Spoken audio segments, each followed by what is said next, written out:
Hey everyone, welcome back. Hope you're doing great. In tonight's video, we're diving into the world of bioluminescent animals and how some living creatures can produce their own light in the darkest parts of our planet.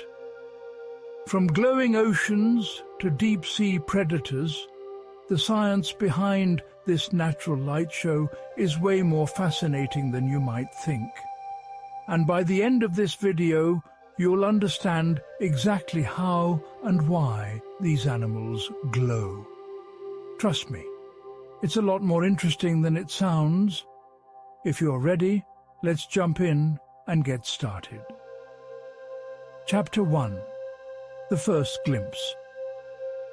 Picture yourself standing on the deck of a wooden ship in the middle of the ocean. The year is 1853. There are no city lights for hundreds of miles in any direction. Above you, the stars stretch across the sky like diamonds scattered on black velvet. But something even more magical is happening below. As your ship cuts through the dark water, the waves begin to glow. Not with reflected moonlight, but with their own eerie blue-green light. Every splash, every ripple creates a burst of cold fire in the water. Dolphins swim alongside the ship, and their bodies leave trails of light behind them like underwater comets. You reach down and scoop up a handful of water, and it sparkles in your palm like liquid starlight. The sailors around you are terrified. Some think it's ghosts of the drowned. Others believe it's a warning from God.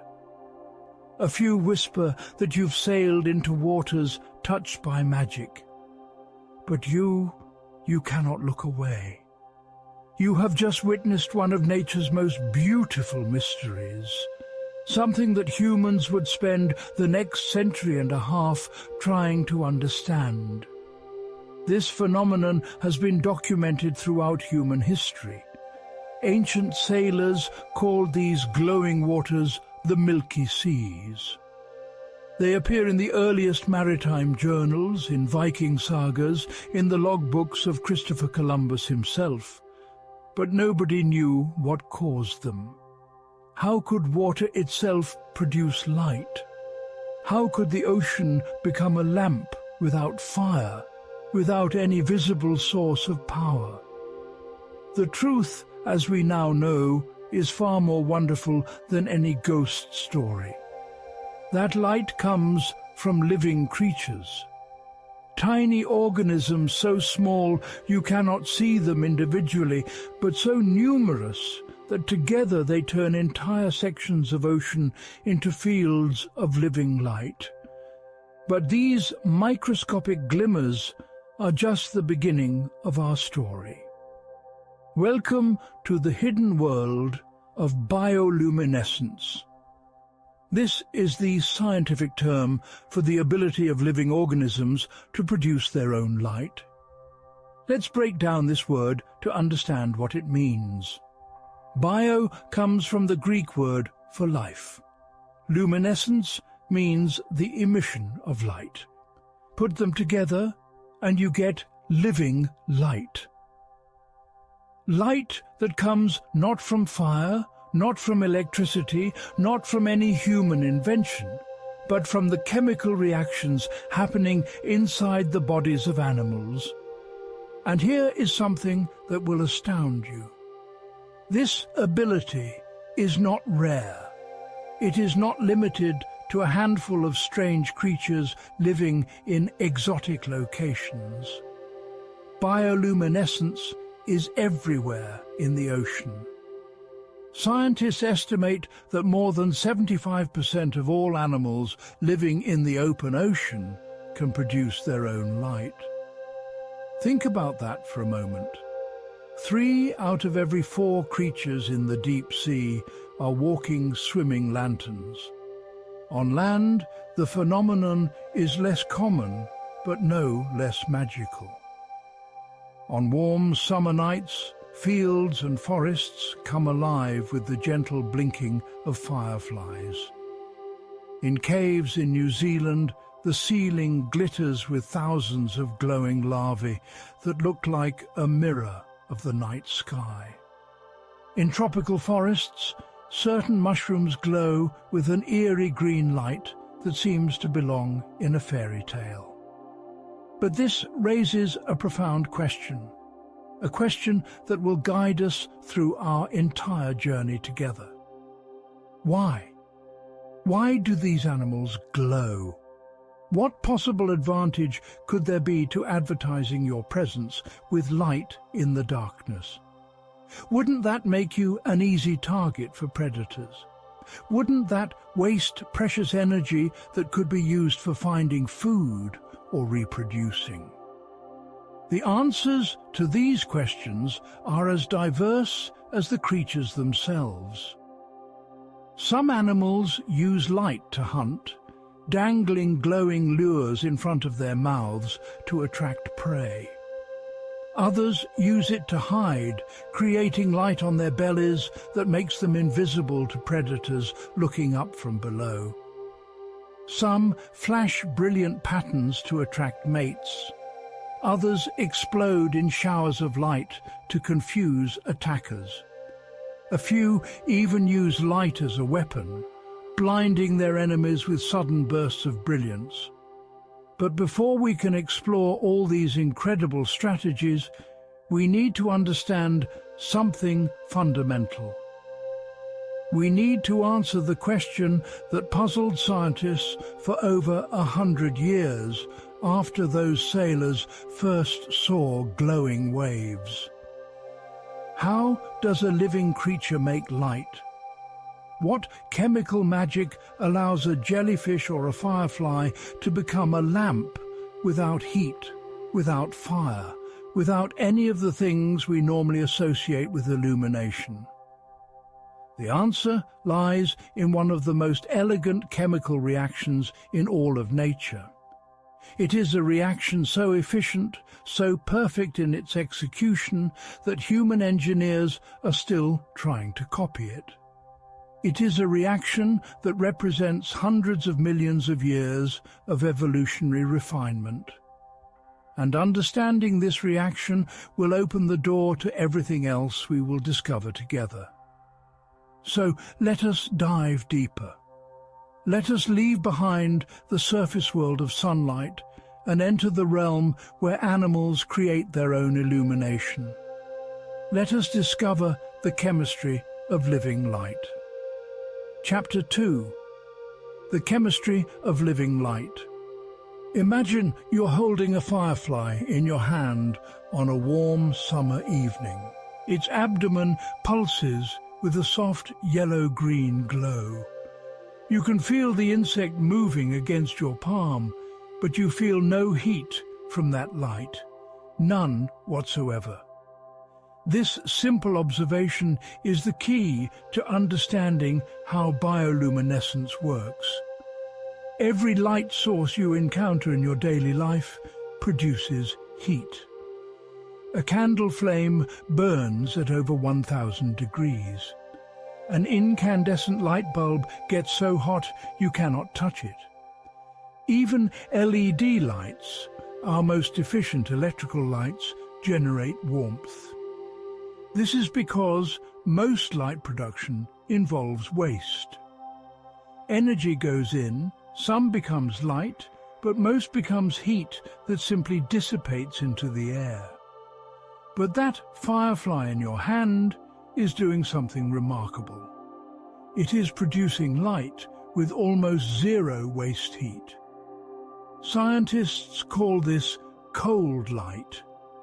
The firefly's light organ can convert nearly 100% of its chemical energy directly into light. To put this in perspective, an old-fashioned incandescent light bulb wastes about 95% of its energy as heat. Only 5% becomes visible light. The Firefly system is so efficient that it makes our best technology look primitive by comparison. So how does this miracle happen? The answer lies in a chemical reaction, but not the kind of chemical reaction you might be imagining. This is not combustion. Nothing is burning. Instead, what happens inside a bioluminescent animal is a controlled chemical reaction that releases energy in the form of light photons rather than heat. At the heart of this reaction is a special molecule called luciferin. The name comes from Lucifer, which means light bearer in Latin. But do not let the dramatic name fool you. Luciferin is simply a chemical compound, and different animals actually use different types of luciferin. A firefly's luciferin is chemically different from a jellyfish's luciferin, which is different from a bacteria's luciferin.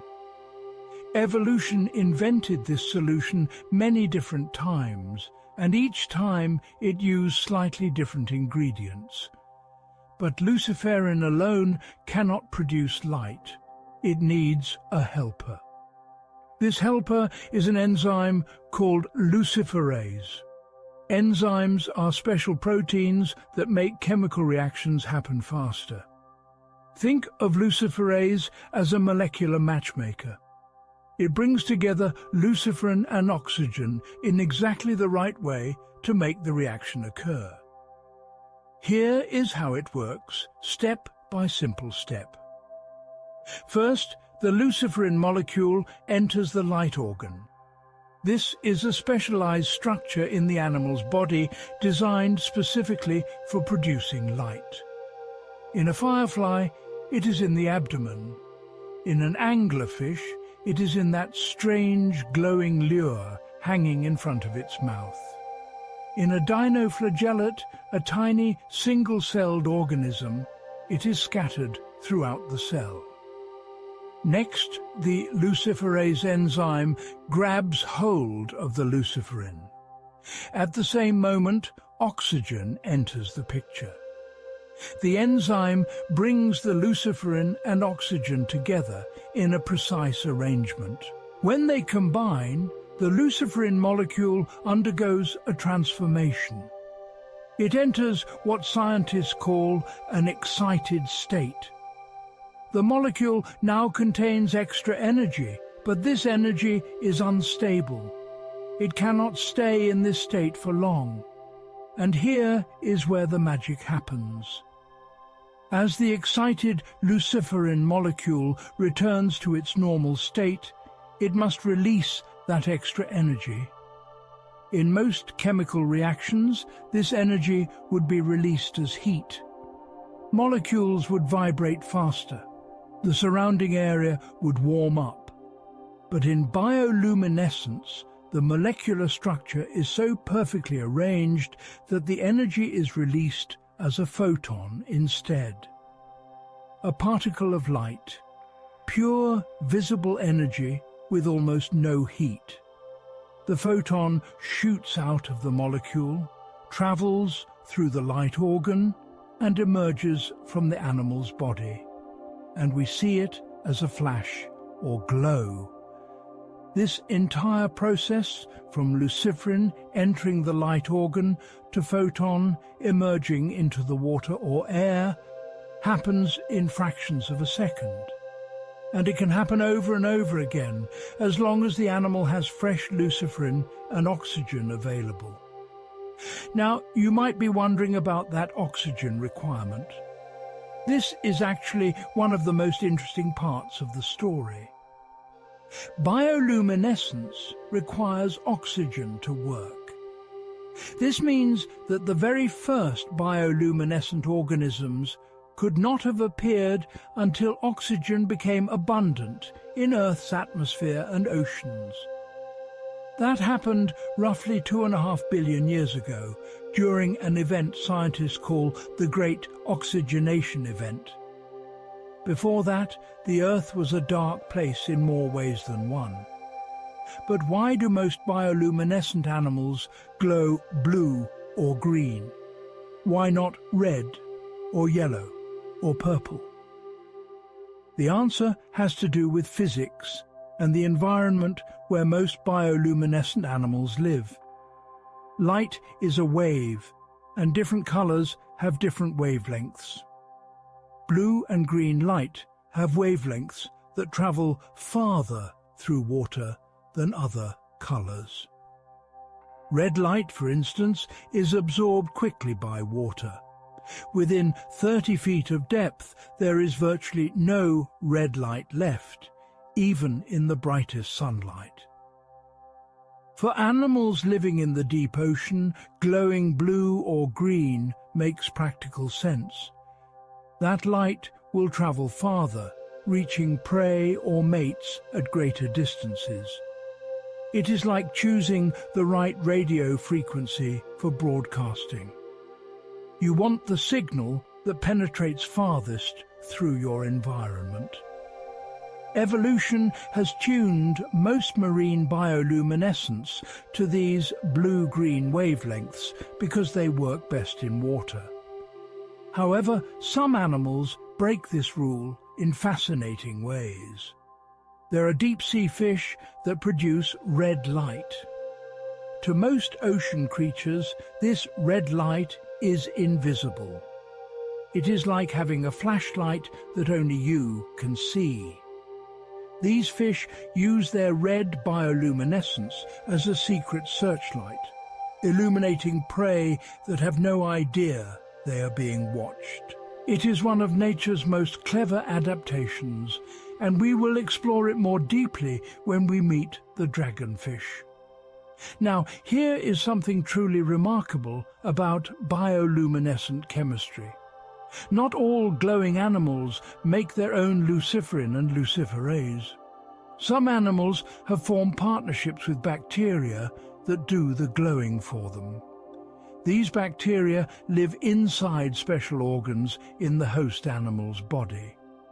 The animal provides the bacteria with food and a safe home. In exchange, the bacteria produce light whenever the animal needs it. This is called a symbiotic relationship, and it is common in many bioluminescent fish.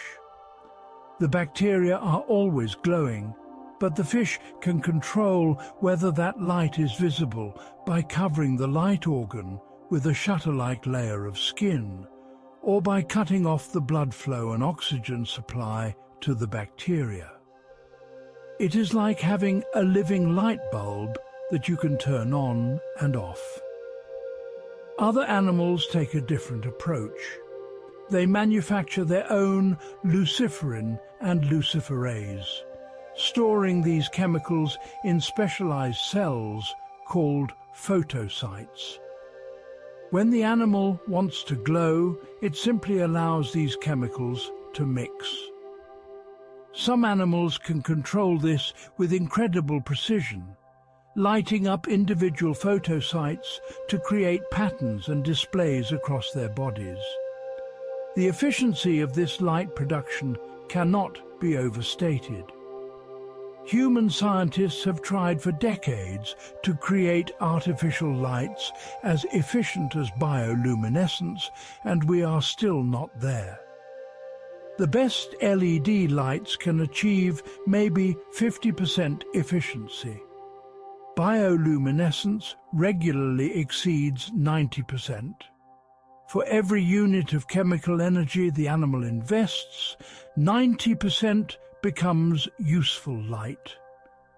This is important because animals have limited energy. They cannot afford to waste resources on heat when what they need is illumination. This extreme efficiency is the result of millions of years of evolutionary pressure. An animal that glowed but wasted half its energy as heat would be at a severe disadvantage. It would need to eat more food to support its light production. That means spending more time and energy hunting, which means more exposure to predators. which means a lower chance of surviving and reproducing. Evolution ruthlessly eliminates inefficiency, and bioluminescence is the proof. So now you understand the basic chemistry. Luciferin plus oxygen plus luciferase equals light. But this simple equation masks an incredible diversity.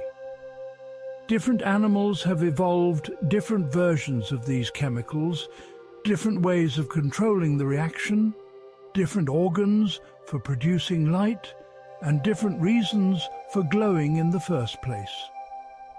Some glow constantly, others flash on and off with precise timing.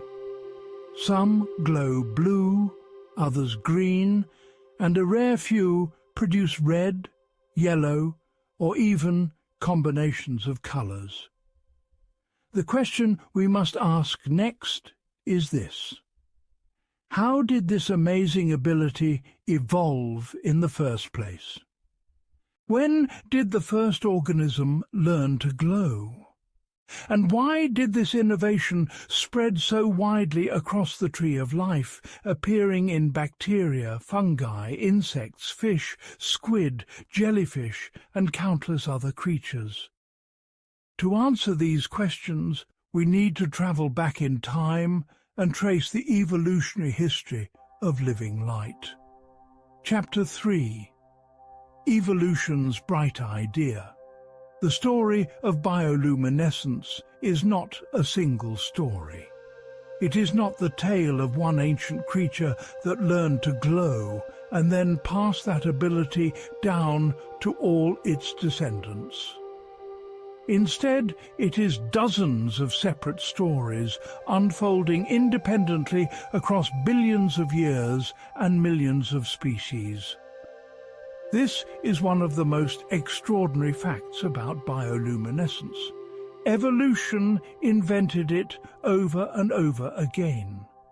Scientists have counted at least 40 to 50 completely independent origins of bioluminescence. What does this mean? It means that bioluminescence evolved separately in bacteria, then separately in dinoflagellates, then separately in jellyfish, then separately in beetles, and so on. Each time, evolution discovered the same solution to survival challenges, but using different chemical recipes and different body structures. When the same solution evolves many times independently, biologists pay attention. It suggests that this solution solves a really important problem. Flight, for example, evolved independently in insects, birds, and bats. Eyes evolved independently dozens of times. And bioluminescence evolved independently so many times that it ranks among the most successful innovations in the history of life on Earth. Let us start at the very beginning. The earliest organisms capable of bioluminescence were almost certainly bacteria. These microscopic single-celled creatures have been on Earth for over 3.5 billion years. The first bioluminescent bacteria probably appeared sometime between 2 and 3 billion years ago, after oxygen became available in the environment. Why would a bacterium need to glow?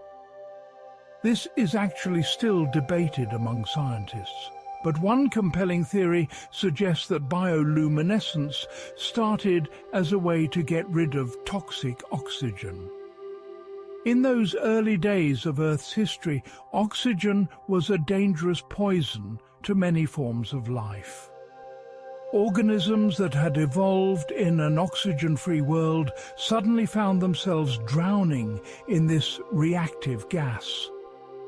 The chemical reaction that produces bioluminescence uses oxygen and converts it into something less harmful. Early bacteria might have stumbled upon this reaction as a survival mechanism, and the light was just a side effect. But here is where evolution gets clever. Once the light existed, even as an accidental byproduct, natural selection could begin to shape it into something useful. Bacteria that glowed might have been more likely to be eaten by larger organisms. And here is the twist. Being eaten could actually be good for the bacteria if it meant being transported into a nutrient-rich environment like the gut of a fish or squid. Many modern bioluminescent bacteria live inside the digestive systems or special light organs of larger animals. The bacteria get free food and protection. The animal gets light. This is a win-win situation, and it has been going on for hundreds of millions of years. Some of the most spectacular bioluminescence in the ocean today is actually produced by bacteria living inside fish. But bacteria were just the beginning. Around 540 million years ago, during a period called the Cambrian explosion, life in the oceans suddenly became much more diverse and much more complex. This was when most major groups of animals first appeared in the fossil record. And this was almost certainly when many other forms of bioluminescence evolved. During the Cambrian period, predators and prey were locked in an evolutionary arms race. Predators developed better eyes to see in dim light.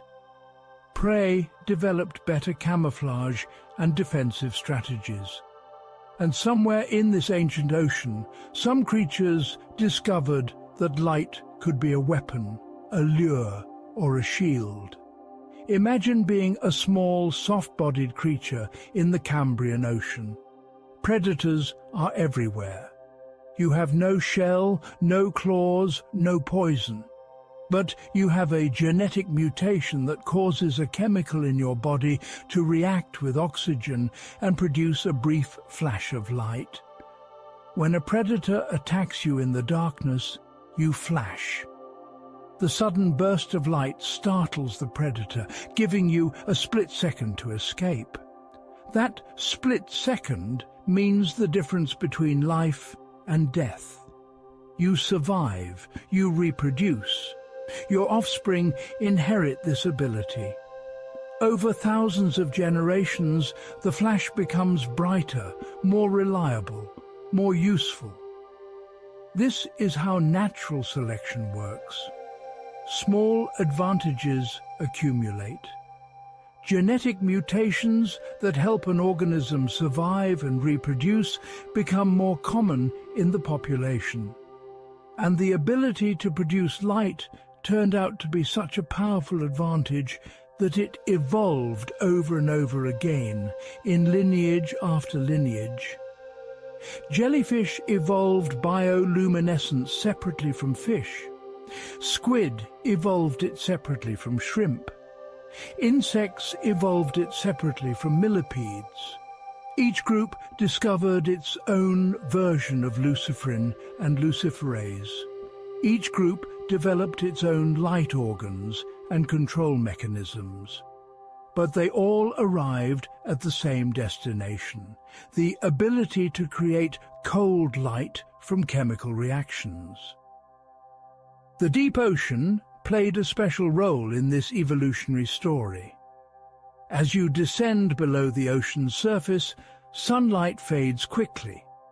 By around 200 meters deep, the light is too dim for photosynthesis. By 1,000 meters, there is almost no light at all from the sun. This is a world of perpetual darkness, and it makes up the vast majority of ocean habitat on Earth.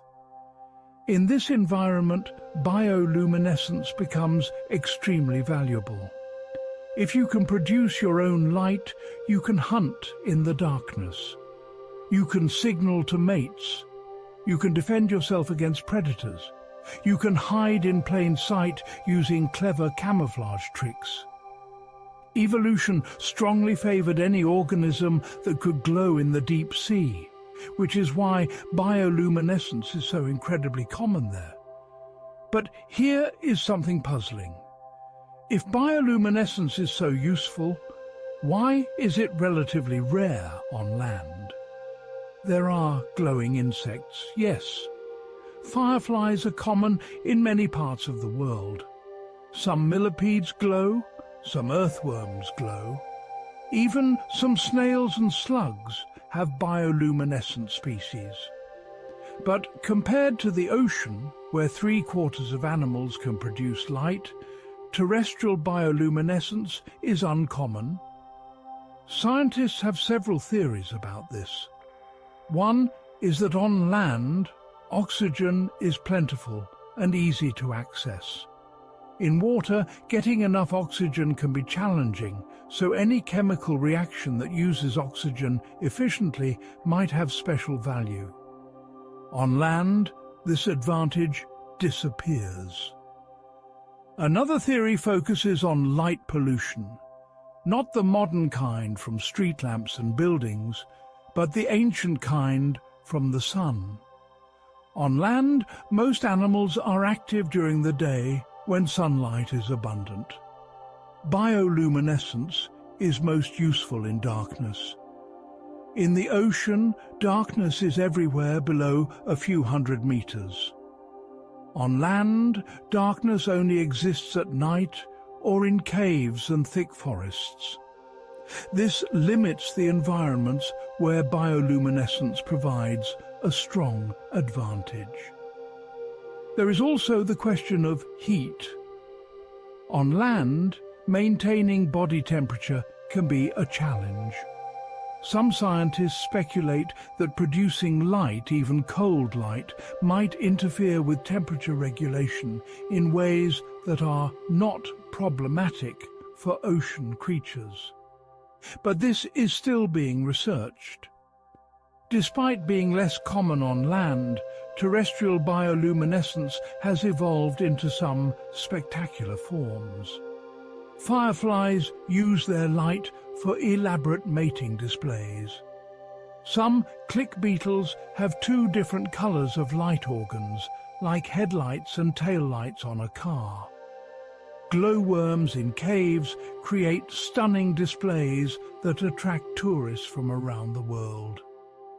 And then there are the fungi. Bioluminescent mushrooms and fungi are found in forests worldwide. They glow with a gentle green light that makes nighttime forests look enchanted. Scientists believe these fungi glow to attract insects that will spread their spores.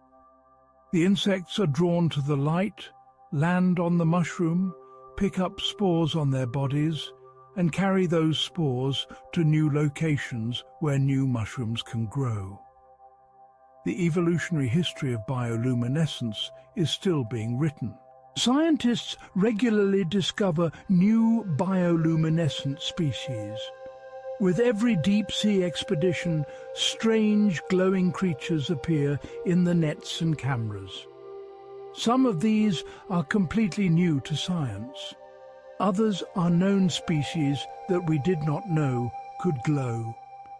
Genetic studies are also revealing surprising connections. By comparing the genes for luciferin and luciferase across different species, scientists can trace how these abilities evolved and spread. Sometimes they find that 2 species that seem unrelated actually share similar bioluminescent chemistry, suggesting they might have inherited it from a common ancestor. Other times, they discover that closely related species use completely different chemicals, proving that bioluminescence evolved independently even within the same family. One of the great remaining mysteries is whether we have discovered all the major groups of bioluminescent organisms, or whether there are still unknown forms of living light waiting to be found. the deep ocean remains largely unexplored. New cave systems are discovered every year. Remote forests still hold secrets. It is entirely possible that somewhere on Earth there are organisms glowing in ways we have never seen, using chemistry we do not yet understand. What we do know is this: bioluminescence is ancient, diverse and successful. It has been a winning strategy for billions of years. From the simplest bacteria to the most complex fish, from the deepest ocean trenches to summer meadows, the ability to produce light has helped countless organisms survive, reproduce and thrive. And now, armed with an understanding of both the chemistry and the evolutionary history, we are ready to meet these extraordinary creatures in their natural habitats. We are ready to dive into the ocean's light show. Chapter 4. The Twilight Zone. Hunters, close your eyes and imagine you are sinking slowly into the ocean. The water around you is crystal clear and blue. Sunlight streams down from above, creating shimmering patterns that dance across your skin. You can see clearly in all directions. Schools of fish dart past. The bottom is visible far below. But now you continue to sink, 50 meters down, 100 meters. The light is changing. The bright blues are fading into darker shades. The visibility is decreasing. You can still see, but everything has a dim, twilight quality to it. Colors are disappearing. Red is already gone. Orange and yellow are fading fast. Soon there will be only blues and greens, and even those are growing darker. At 200 meters deep, you have entered what scientists call the twilight zone of the ocean. The formal name is the mesopelagic zone, but twilight zone is more poetic and more accurate. This is a realm of permanent dusk. There is still light from the sun above, but it is faint and blue, and it comes from only one direction, straight down from the surface. This zone extends from about 200 meters down to 1,000 meters. It is one of the largest habitats on planet Earth, and it is where some of the strangest and most spectacular bioluminescence occurs. The animals here live between two worlds. Above them is the sunlit surface. Below them is the eternal darkness of the deep sea. And in this in-between realm, both sunlight and bioluminescence matter. Let us meet one of the most famous residents of the Twilight Zone, the anglerfish. Now, when most people hear the word anglerfish, they picture the classic deep-sea monster with huge teeth and a glowing lure dangling from its forehead. Those fish are real, and we will meet them soon. But there are actually many different species of anglerfish, and some of them live right here in the Twilight Zone, not in the deepest depths. These Twilight Zone anglerfish are smaller and less monstrous-looking than their deep-sea cousins, but they use the same brilliant hunting strategy. Extending from the top of the fish's head is a modified spine that looks like a fishing rod. At the end of this rod hangs a fleshy bulb called an esker, and inside that bulb live millions of bioluminescent bacteria.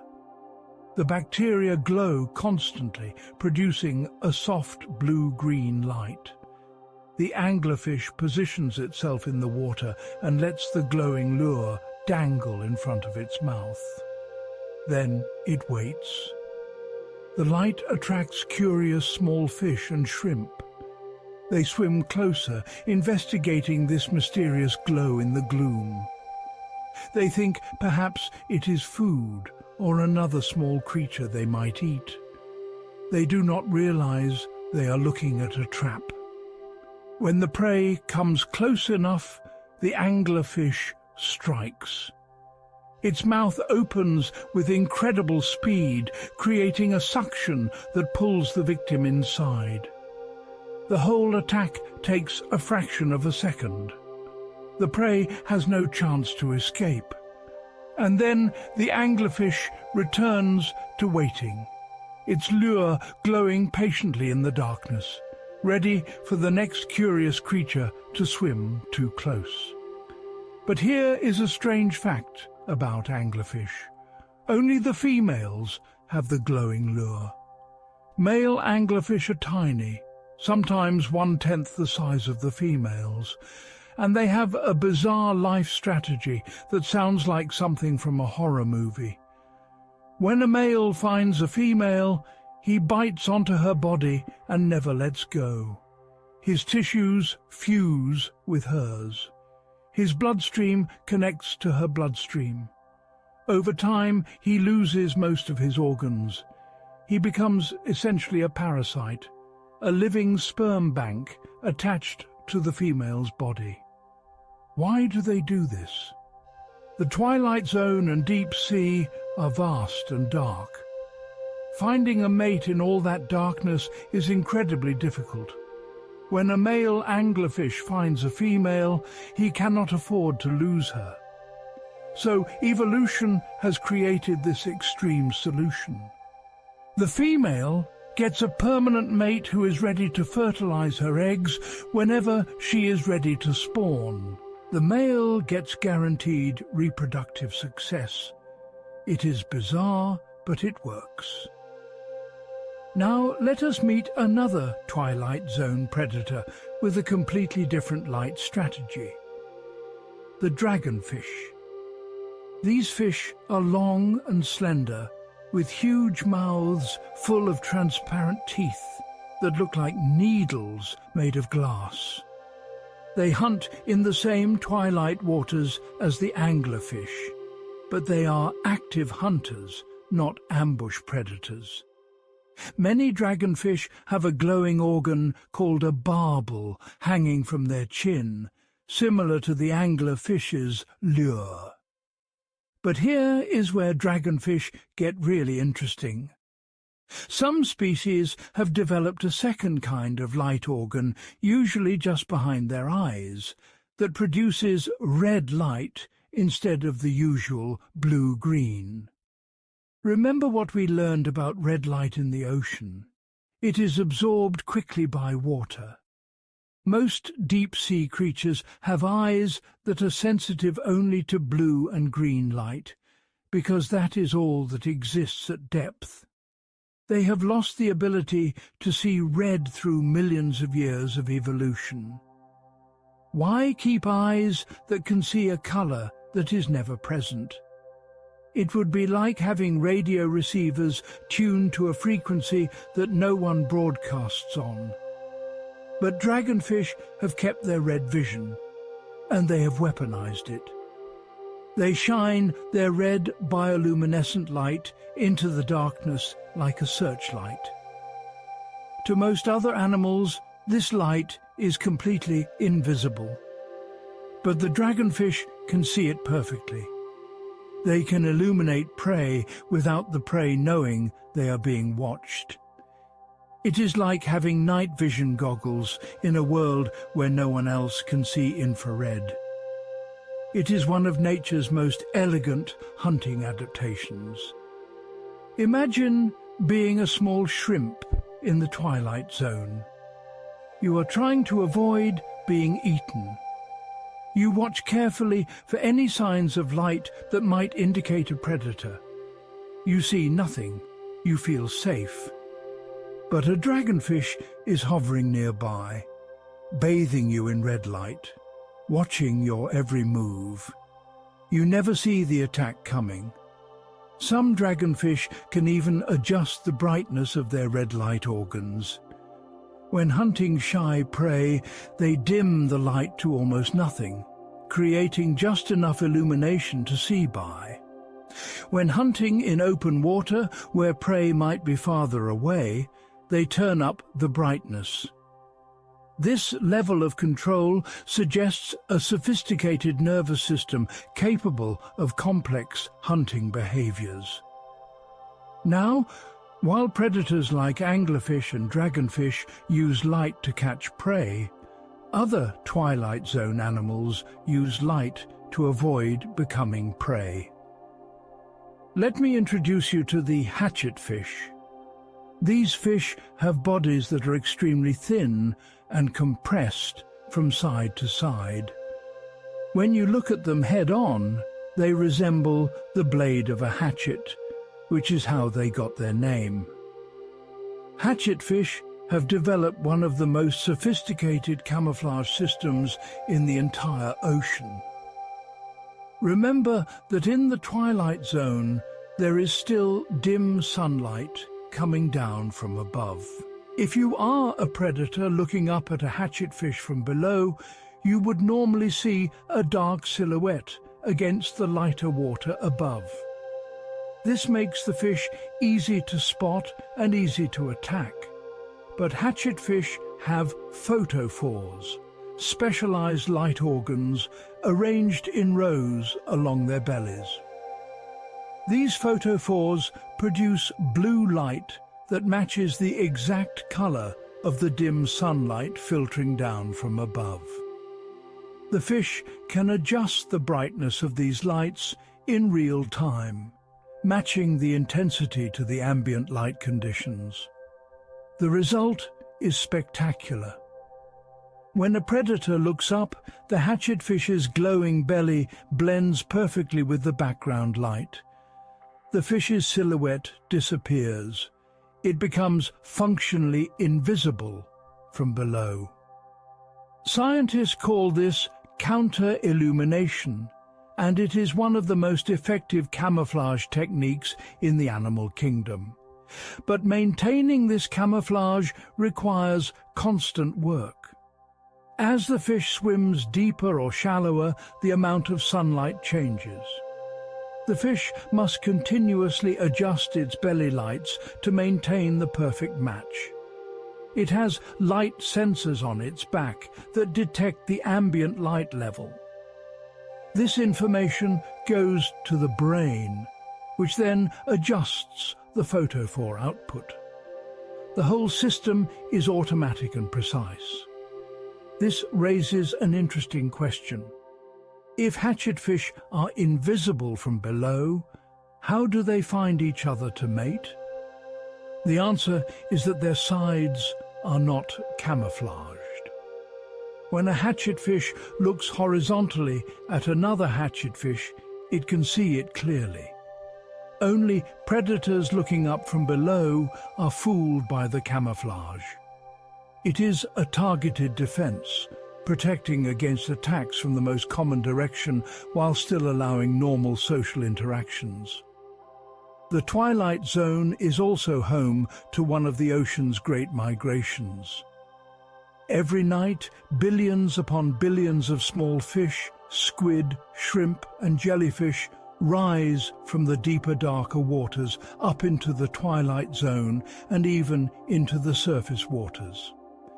They come to feed on the abundant plankton that thrives in the sunlit layers. Then, before dawn, they descend back into the darkness. This is called the diel vertical migration, and it is the largest migration of biomass on planet Earth.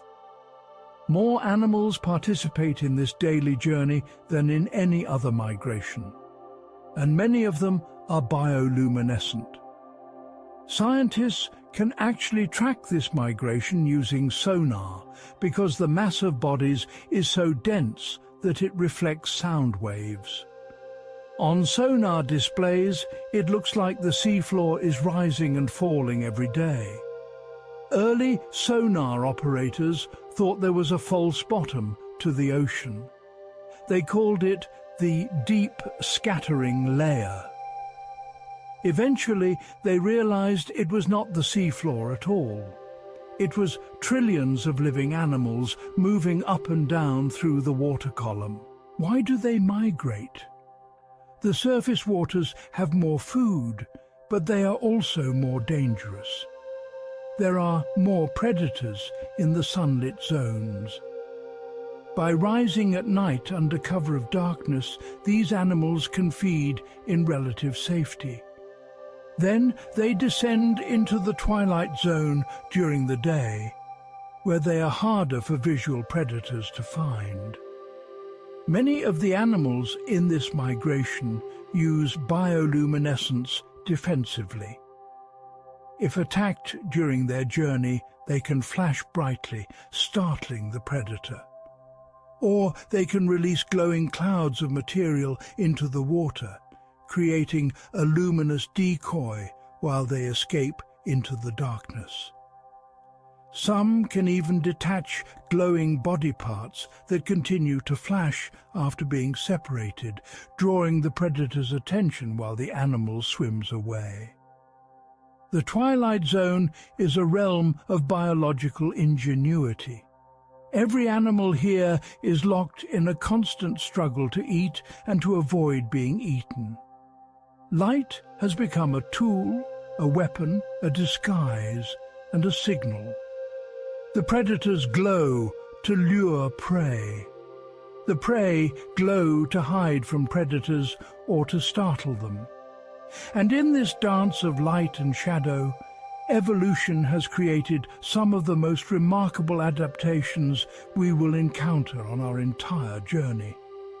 But as we descend deeper, beyond the reach of the last faint rays of sunlight, we enter an even stranger world. A world of absolute darkness, where the only light is the light that animals make themselves. A world where bioluminescence is not just common, but nearly universal. We are about to enter the deep sea, and the creatures we will meet there will challenge everything we thought we knew about life on Earth. Chapter 5. Jellyfish and the Art of Distraction. There is something primordially alien about jellyfish. They have no brain, no bones, no heart. They are mostly water, held together by a thin layer of cells. They have existed in the ocean for over 500 million years, long before fish evolved, long before the first plants colonized land. And yet, despite their simplicity, jellyfish have mastered the art of bioluminescence in ways that are both beautiful and terrifying. Let us begin our journey into jellyfish bioluminescence with the species that changed human science forever. The crystal jelly, known scientifically as Equirria victoria. This jellyfish is found in the cold waters of the northern Pacific Ocean. It is transparent, almost invisible in the water, with a delicate bell that pulses gently as it swims. Around the margin of its bell are small organs that glow with a soft green light when the jellyfish is disturbed. In the 1960s, a scientist named Osamu Shimomura became fascinated with this green glow. He wanted to understand what chemical produced it. So he collected thousands upon thousands of crystal jellies. He extracted their light-producing organs. He ground them up and analyzed the chemicals inside. What he found changed the world of biology. The crystal jelly produces a blue bioluminescent protein called equirin. But Shimomura also discovered a second protein, one that absorbed the blue light and re-emitted it as green light. He called this protein green fluorescent protein, or GFP for short. At the time, this seemed like an interesting curiosity, nothing more. Shimomura published his findings and moved on to other research. But other scientists realized that GFP had extraordinary potential. This protein glowed bright green, and it could be transferred to other organisms. If you inserted the GFP gene into a mouse, the mouse would glow green under ultraviolet light. If you attached GFP to a specific protein in a cell, you could track where that protein went and what it did. GFP became a revolutionary tool for biological research. Scientists began using GFP to watch cancer cells spread through the body. They used it to see how neurons connect in the brain. They used it to track gene expression in developing embryos. The applications were endless. In 2008, Shimomura and two other researchers who developed GFP as a research tool won the Nobel Prize in Chemistry. A jellyfish from the Pacific Northwest had given humanity one of the most important tools in modern medicine and biology. But the crystal jelly does not glow green to help human scientists. It glows to protect itself. When a predator attacks, the jellyfish flashes its light organs in a quick pulse. This sudden flash can startle a predator, making it hesitate or even retreat. In that moment of confusion, the jellyfish can pulse away to safety. The flash is like a burglar alarm, and we will see this strategy again and again in different animals. Other jellyfish take the burglar alarm strategy even further. The Atolla jellyfish lives in the deep sea, far below the reach of sunlight. It has a dark red body and long, delicate tentacles. When attacked, it does not just flash once. It creates a spectacular spinning display of blue light that pulses outward from its body in waves. Scientists call this the pinwheel of death. Why create such an elaborate display? The theory is that the pinwheel attracts even bigger predators. Imagine you are a small fish trying to eat an Atolla jellyfish. Suddenly, your prey explodes in brilliant flashing lights. Those lights can be seen from far away in the dark ocean. Now, bigger predators notice the commotion. They come to investigate. They see you, the fish, illuminated by the jellyfish's lights. Suddenly, you are no longer the predator, but the prey. You flee, and the jellyfish drifts away, unharmed. This is the burglar alarm strategy in its most advanced form. The jellyfish sacrifices some energy to create a light show. But that light show saves its life by recruiting help from unexpected allies. The bigger predators are not trying to help the jellyfish. They are just responding to a signal that says, "Food here." But the result is the same. The original attacker is driven away. Scientists have observed this behavior in the wild using deep-sea submersibles equipped with cameras. When they see an Atolla jellyfish and gently touch it with the sub's mechanical arm, the pinwheel display activates immediately. The flashing continues for several seconds, creating a beacon of light in the darkness. It is one of the most mesmerizing displays in the entire ocean. Now, not all jellyfish use light defensively. Some use it to hunt. Certain species of jellyfish have bioluminescent tentacles. These tentacles can stretch for many feet through the water, invisible in the darkness except for small glowing spots along their length. Small fish and shrimp are attracted to these lights, thinking they might be food or other small creatures. When they touch the tentacles, stinging cells called nematocysts fire, injecting venom and catching the prey. The tentacles then contract, pulling the paralyzed victim up to the jellyfish's mouth.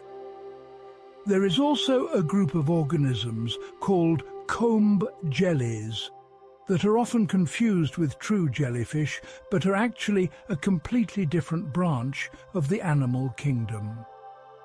Comb jellies, or ctenophores, are transparent, gelatinous creatures that swim using rows of tiny hair-like structures called cilia. When you shine light on these cilia rows, you see beautiful rainbow colours rippling along the animal's body. But here is something important. Those rainbow colours are not bioluminescence. They are created by diffraction, the same optical effect that creates rainbows in oil slicks or on soap bubbles. The cilia beat in coordinated waves, and light bounces off them at different angles, creating the colour display. This is light being reflected and refracted, not light being produced. However, many comb jellies do produce true bioluminescence as well. When disturbed, they release clouds of glowing particles into the water. These particles can stick to an attacker, marking it with light and making it visible to other predators. It is like throwing a handful of glitter on a burglar.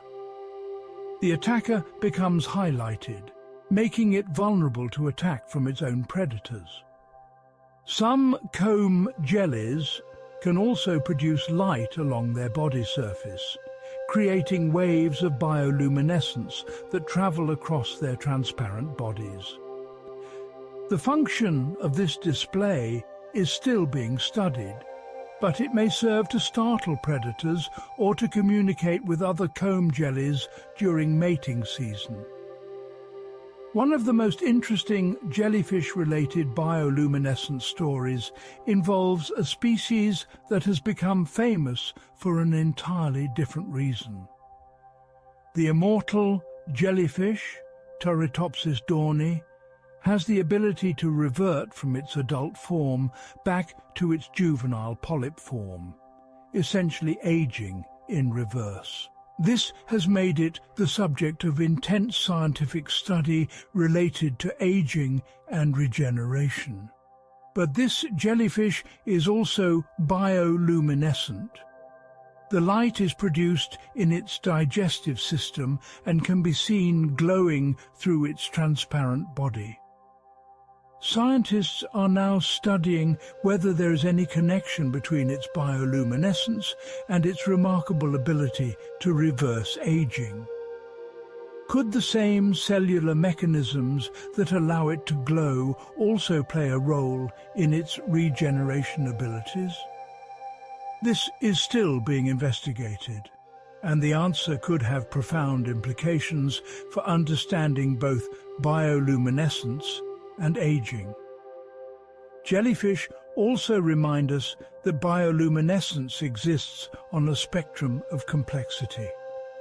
Some jellyfish have very simple light production, just a few photocytes scattered in their tissues. Others have sophisticated light organs with reflective backing layers that focus and direct the light, with neural controls that allow precise timing of flashes. Evolution has had hundreds of millions of years to tinker with jellyfish bioluminescence, creating everything from simple defensive flashes to complex multicolored displays. There is something haunting about watching bioluminescent jellyfish in the deep sea. They pulse through the water like ghostly lanterns, their bells expanding and contracting, their tentacles trailing behind them like luminous threads. In the absolute blackness of the deep ocean, they create their own constellations, moving galaxies of living light. And here is something worth contemplating. Every bioluminescent jellyfish you see glowing in a darkened aquarium, every video of deep-sea jellyfish creating light shows in the abyss is showing you the same chemistry we discussed earlier. Luciferin and luciferase combining with oxygen to create photons. But the jellyfish has packaged this chemistry in ways that serve its specific needs. The crystal jelly's green glow, the atolla's spinning pinwheel, the comb jelly's glowing clouds, all variations on the same fundamental theme. Jellyfish have taught us that bioluminescence is not just about making light. It is about controlling light, timing light, and deploying light in the right context to achieve a goal. Whether that goal is deterring a predator, attracting prey, or marking an attacker, the jellyfish has refined its bioluminescent abilities over countless generations until they work with precise efficiency. But jellyfish are not the only simple creatures that have mastered bioluminescence. We need to meet the smallest bioluminescent organisms in the ocean, the ones that actually create those glowing waves that sailors saw centuries ago. We need to talk about bioluminescent plankton, the fireflies of the sea. Chapter 6. The Firefly of the Sea. Bioluminescent plankton. Let us return to that opening image. You are standing on a ship's deck at night. The water around you glows with every movement. Each wave crest becomes a line of cold blue fire. Where the ship's bow cuts through the sea, luminous swirls and eddies bloom like underwater fireworks. You trail your hand in the water and light drips from your fingers.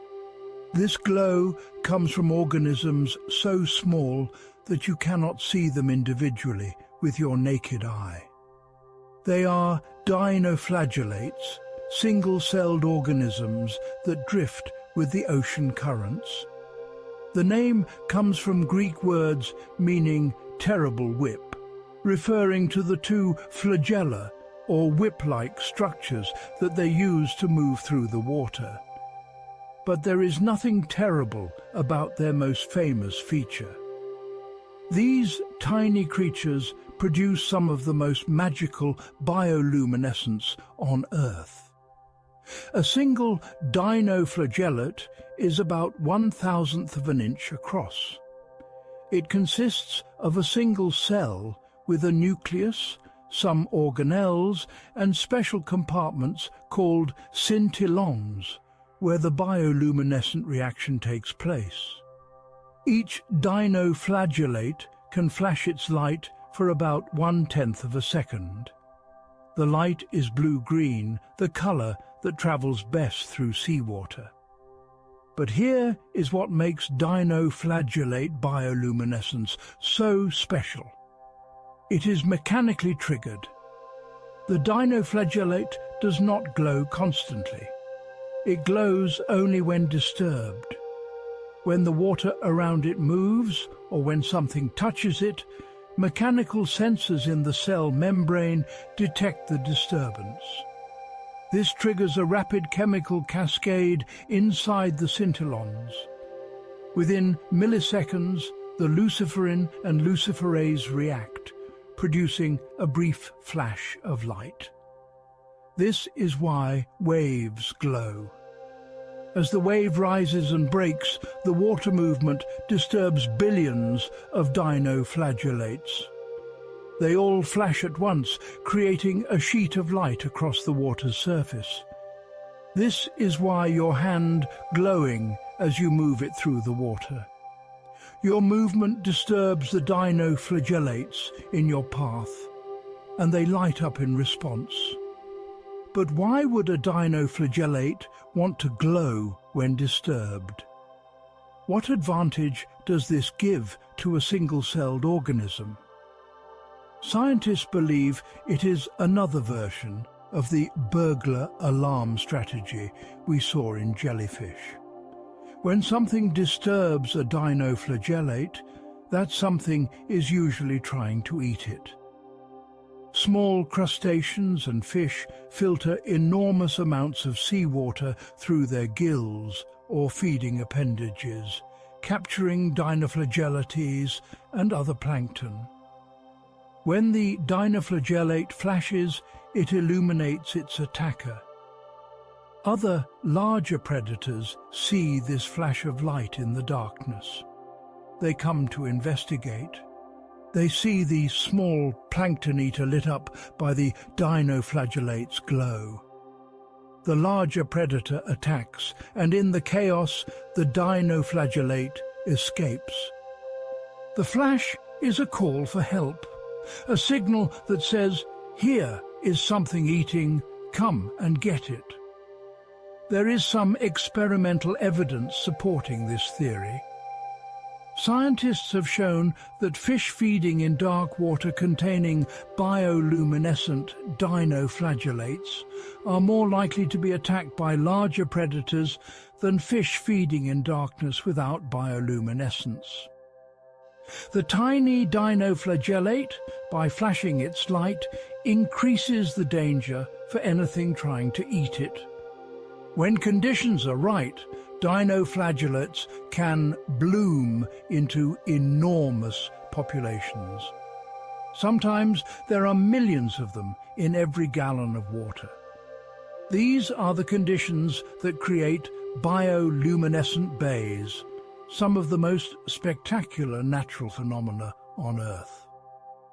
The most famous is probably Mosquito Bay in Vieques, Puerto Rico. This bay is home to such dense concentrations of bioluminescent dinoflagellates, specifically a species called Pyridinium bahamense, that on dark nights the water glows with every movement. Kayakers paddling through Mosquito Bay at night experience something otherworldly. Each paddle stroke creates explosions of blue light. Fish swimming beneath the kayak leave glowing trails. Even tiny droplets of water falling from the paddle shimmer with light. People who visit describe it as paddling through liquid starlight, through the Milky Way brought down to Earth. But these bioluminescent bays are fragile. The dinoflagellates require specific conditions to thrive. They need the right temperature, the right nutrient levels, the right balance of fresh water and salt water. They need protection from ocean waves and currents, which is why bays work better than open coastline. And they need darkness. Light pollution from nearby development can disrupt their populations.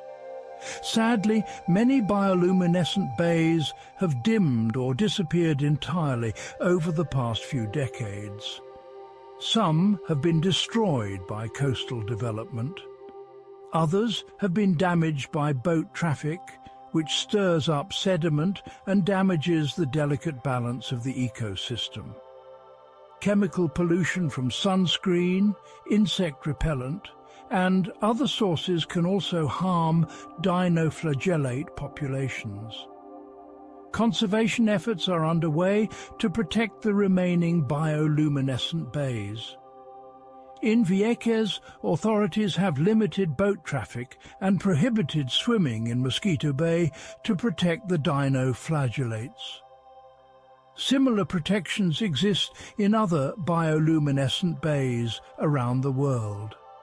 These places are recognized not just as tourist attractions, but as unique ecosystems worthy of preservation. Dinoflagellates are not the only bioluminescent plankton, though they are the most famous. Another group worth mentioning is the copepods, tiny crustaceans that are among the most abundant animals on Earth. Some copepod species can produce bioluminescence. and their strategy is particularly interesting. When attacked, certain copepods vomit out a cloud of glowing material. This material is sticky and adheres to the attacker. Now the predator is marked with a glowing substance. It becomes visible to other predators even after the copepod has escaped. The copepod has essentially tagged its attacker with a target. Scientists have found that fish marked with this bioluminescent vomit are indeed more likely to be attacked by larger predators. The chemistry of copepod bioluminescence is different from dinoflagellate bioluminescence. Each has its own version of luciferin and luciferase. This tells us that these groups evolved bioluminescence independently, arriving at similar solutions through convergent evolution. There are also bioluminescent bacteria that live freely in seawater rather than inside the bodies of fish or squid. These bacteria can create glowing patches in the ocean when they bloom in large numbers. Historical records describe sailors seeing fields of glowing water that extended for miles, phenomena called milky seas. These events are rare and poorly understood, but satellite imagery has confirmed that they do occur. Patches of ocean, hundreds of square miles in area, can glow faintly for days or weeks at a time. The mechanism behind milky seas is still being investigated. The leading theory is that certain species of bioluminescent bacteria undergo population explosions under specific conditions, creating enough bacteria that their collective glow becomes visible even from space. Unlike the bright flashes of dinoflagellates, milky seas produce a steady, dim glow that looks more like moonlight on the water than the sharp flashes we normally associate with bioluminescence. What is remarkable about planktonic bioluminescence is its sheer scale. There are trillions upon trillions of bioluminescent dinoflagellates in the world's oceans. Every night in waters all around the globe, they flash in response to waves, currents, swimming animals, and falling rain. Most of these flashes are never seen by human eyes. They happen in the dark ocean, far from any observer, serving their function of deterring predators regardless of whether anyone witnesses them. This reminds us that bioluminescence is not a show put on for our benefit. It is a survival strategy refined over hundreds of millions of years. The fact that we find it beautiful is incidental. The dinoflagellate does not know or care that kayakers in Puerto Rico find its light magical. It is simply using the tools evolution has given it to avoid being eaten. And yet we cannot help but be moved by it. There is something profound about watching these tiny organisms create light in the darkness. They remind us that we live on a planet filled with wonders, that even the smallest creatures are capable of extraordinary things. A single-celled organism with no brain, no eyes, no awareness of the larger world, can produce cold light through precise chemical reactions. It is a kind of simple magic, and it has been happening in Earth's oceans since long before humans evolved to witness it. But as spectacular as glowing plankton is, we have not yet seen the strangest bioluminescence the ocean has to offer. To find the truly bizarre, we must descend past the twilight zone, past the deepest reaches of sunlight, into the abyssal depths.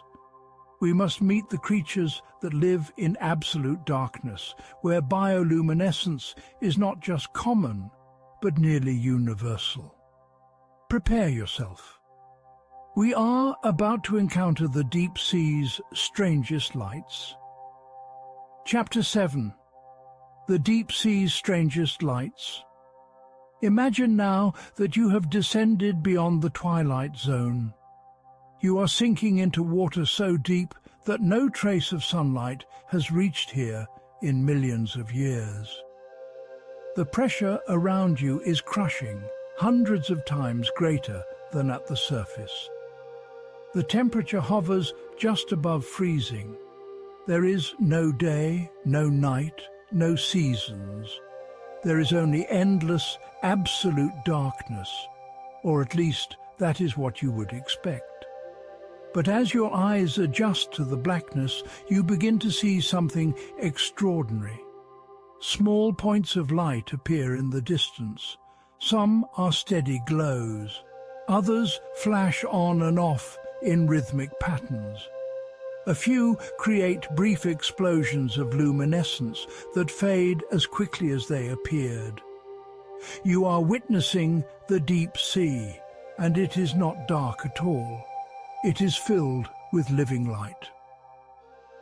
Welcome to the abyssal zone, the realm that extends from about 4,000 meters deep down to 6,000 meters, just above the ocean trenches. This is one of Earth's largest habitats by volume, yet it remains one of the least explored. More people have walked on the moon than have visited the deepest parts of the ocean, and the creatures here have evolved in ways that seem impossible, ways that challenge our understanding of what life can be. Let us begin with one of the strangest animals in the entire ocean. The vampire squid. Despite its name, this creature is not actually a squid, nor is it a vampire. It belongs to its own unique group, somewhere between octopuses and squids on the evolutionary tree. The name comes from its appearance. It has a dark, velvety body that looks almost black in white light. It has large eyes, the largest eyes relative to body size of any animal on Earth. And between its 8 arms is a webbing of skin that it can pull over itself like a cape, which gave early observers the impression of Dracula's cloak. But what makes the vampire squid relevant to our story is its spectacular bioluminescence. When threatened, it does not release ink like most squid and octopuses.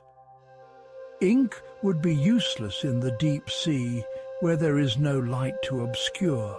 Instead, the vampire squid produces something far more clever. It releases a cloud of bioluminescent mucus. This mucus contains thousands of tiny glowing particles. When ejected into the water, it creates a shimmering cloud that can persist for up to 10 minutes. The particles spread out, creating a large area of glowing confusion. A predator attacking the vampire squid suddenly finds itself surrounded by light. Its vision is dazzled. It cannot tell where the squid is anymore because light is coming from every direction. While the predator is confused, the vampire squid escapes. But it escapes in a way that is uniquely suited to the deep sea. It does not jet away rapidly like shallow water squid do. Rapid movement requires a lot of energy, and food is scarce in the deep sea. Instead, the vampire squid slowly drifts away, using tiny fins on its body to maneuver silently through the water. By the time the glowing cloud dissipates, the squid is long gone. The vampire squid has other bioluminescent tricks as well. It has light organs on the tips of its arms and at various spots on its body. It can turn these on and off independently, creating flashing patterns. Scientists believe these flashes might serve to startle predators or to communicate with other vampire squid, though the exact purpose is still being studied.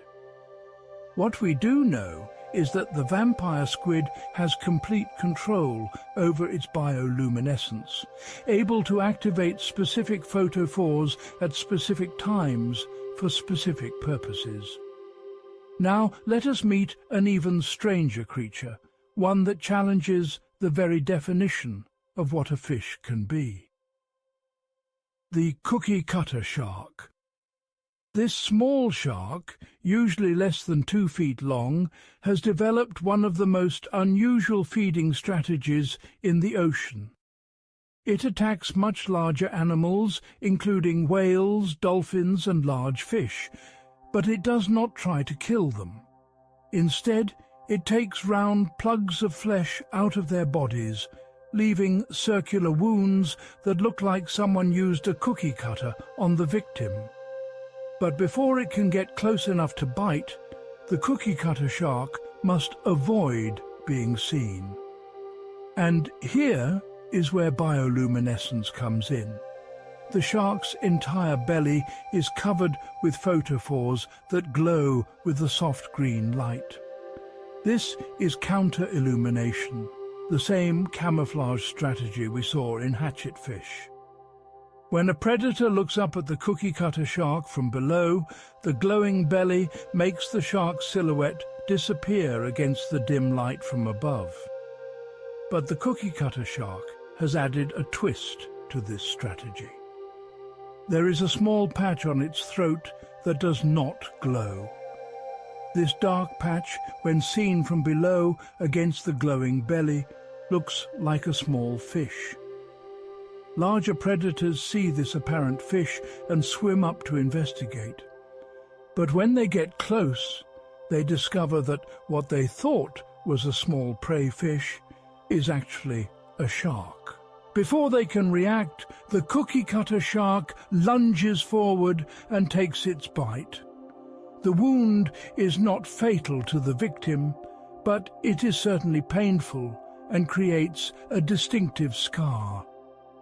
Marine biologists have found these round scars on whales, seals, dolphins, and large fish all over the world.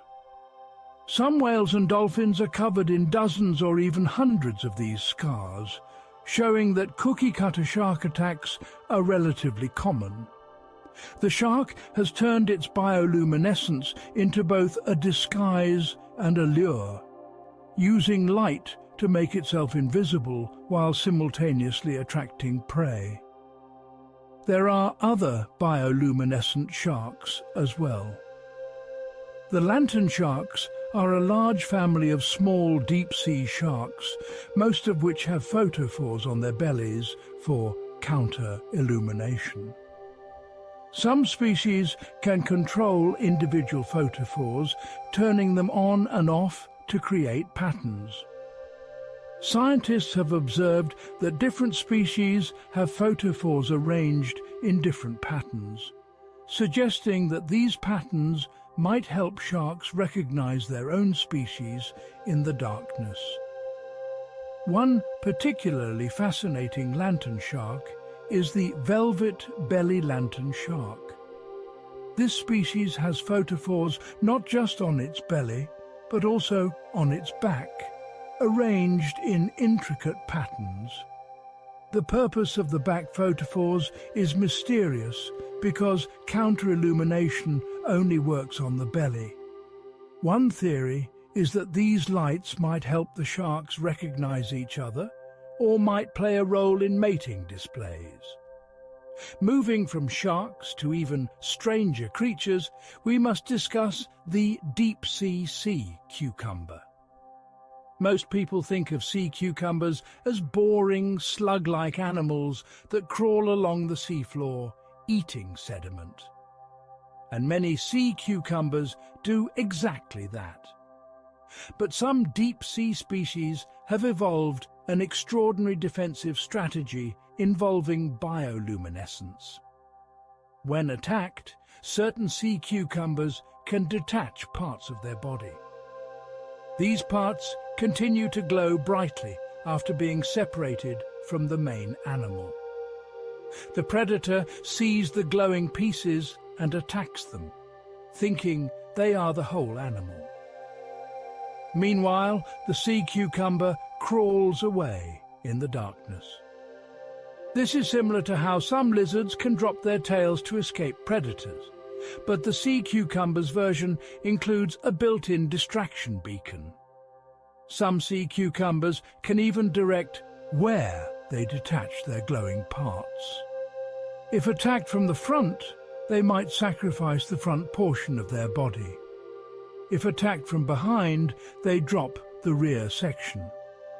The ability to selectively sacrifice body parts and regenerate them later is remarkable enough.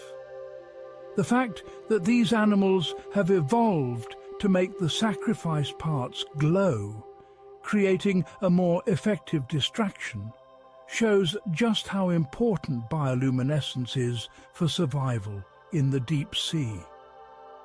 Now we must talk about octopuses, those intelligent, shape-shifting masters of camouflage.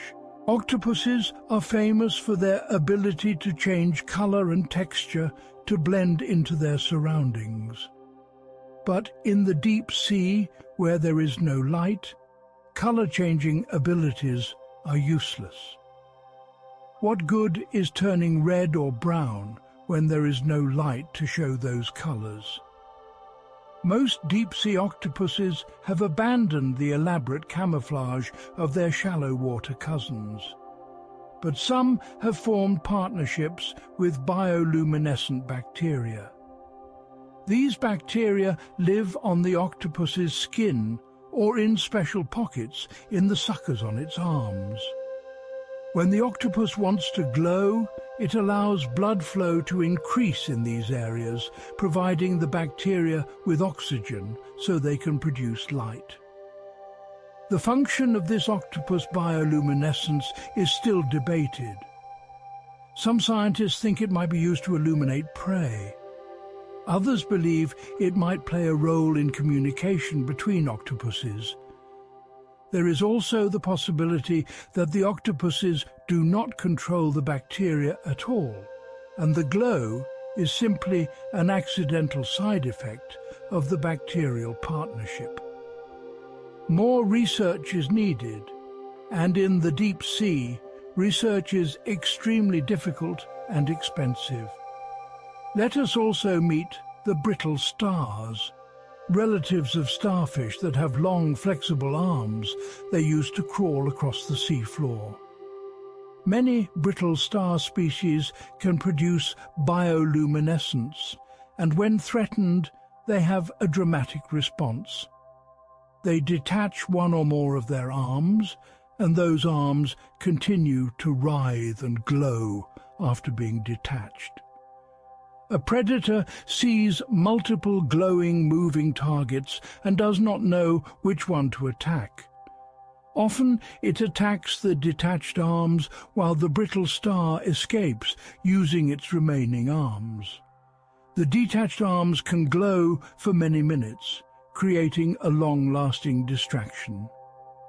Eventually, the light fades as the chemical fuel for bioluminescence runs out. The brittle star, meanwhile, begins the process of regenerating its lost arms. This might take weeks or months, but brittle stars can survive with just a few arms while the others grow back. It is a costly defense, but it is better than being eaten entirely. What all these deep-sea creatures have in common is that they live in an environment where bioluminescence has become the primary form of visual communication. In the shallow ocean, animals use color, pattern, shape, and movement to communicate. In the deep sea, those tools are useless. Color cannot be seen without light. Patterns are invisible in darkness, so deep-sea animals communicate with light itself. They flash to say, "Here I am." They glow steadily to say, "I am dangerous."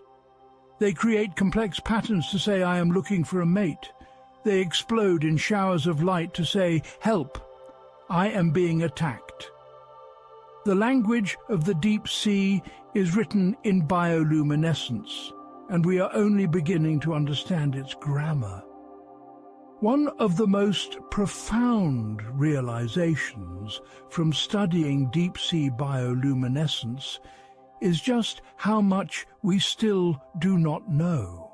Every expedition to the deep ocean discovers new species. Many of these species are bioluminescent. Some produce light in ways we have never seen before, using chemistry we do not yet understand, for purposes we can only guess at. There may be creatures in the deepest trenches, in the most remote parts of the ocean, that produce forms of bioluminescence we cannot even imagine. Perhaps there are animals that produce ultraviolet light, invisible to human eyes, but visible to other deep-sea creatures. Perhaps there are animals that use bioluminescence in ways that have nothing to do with predation or defense, purposes we have not considered because we are thinking too narrowly about what light can do.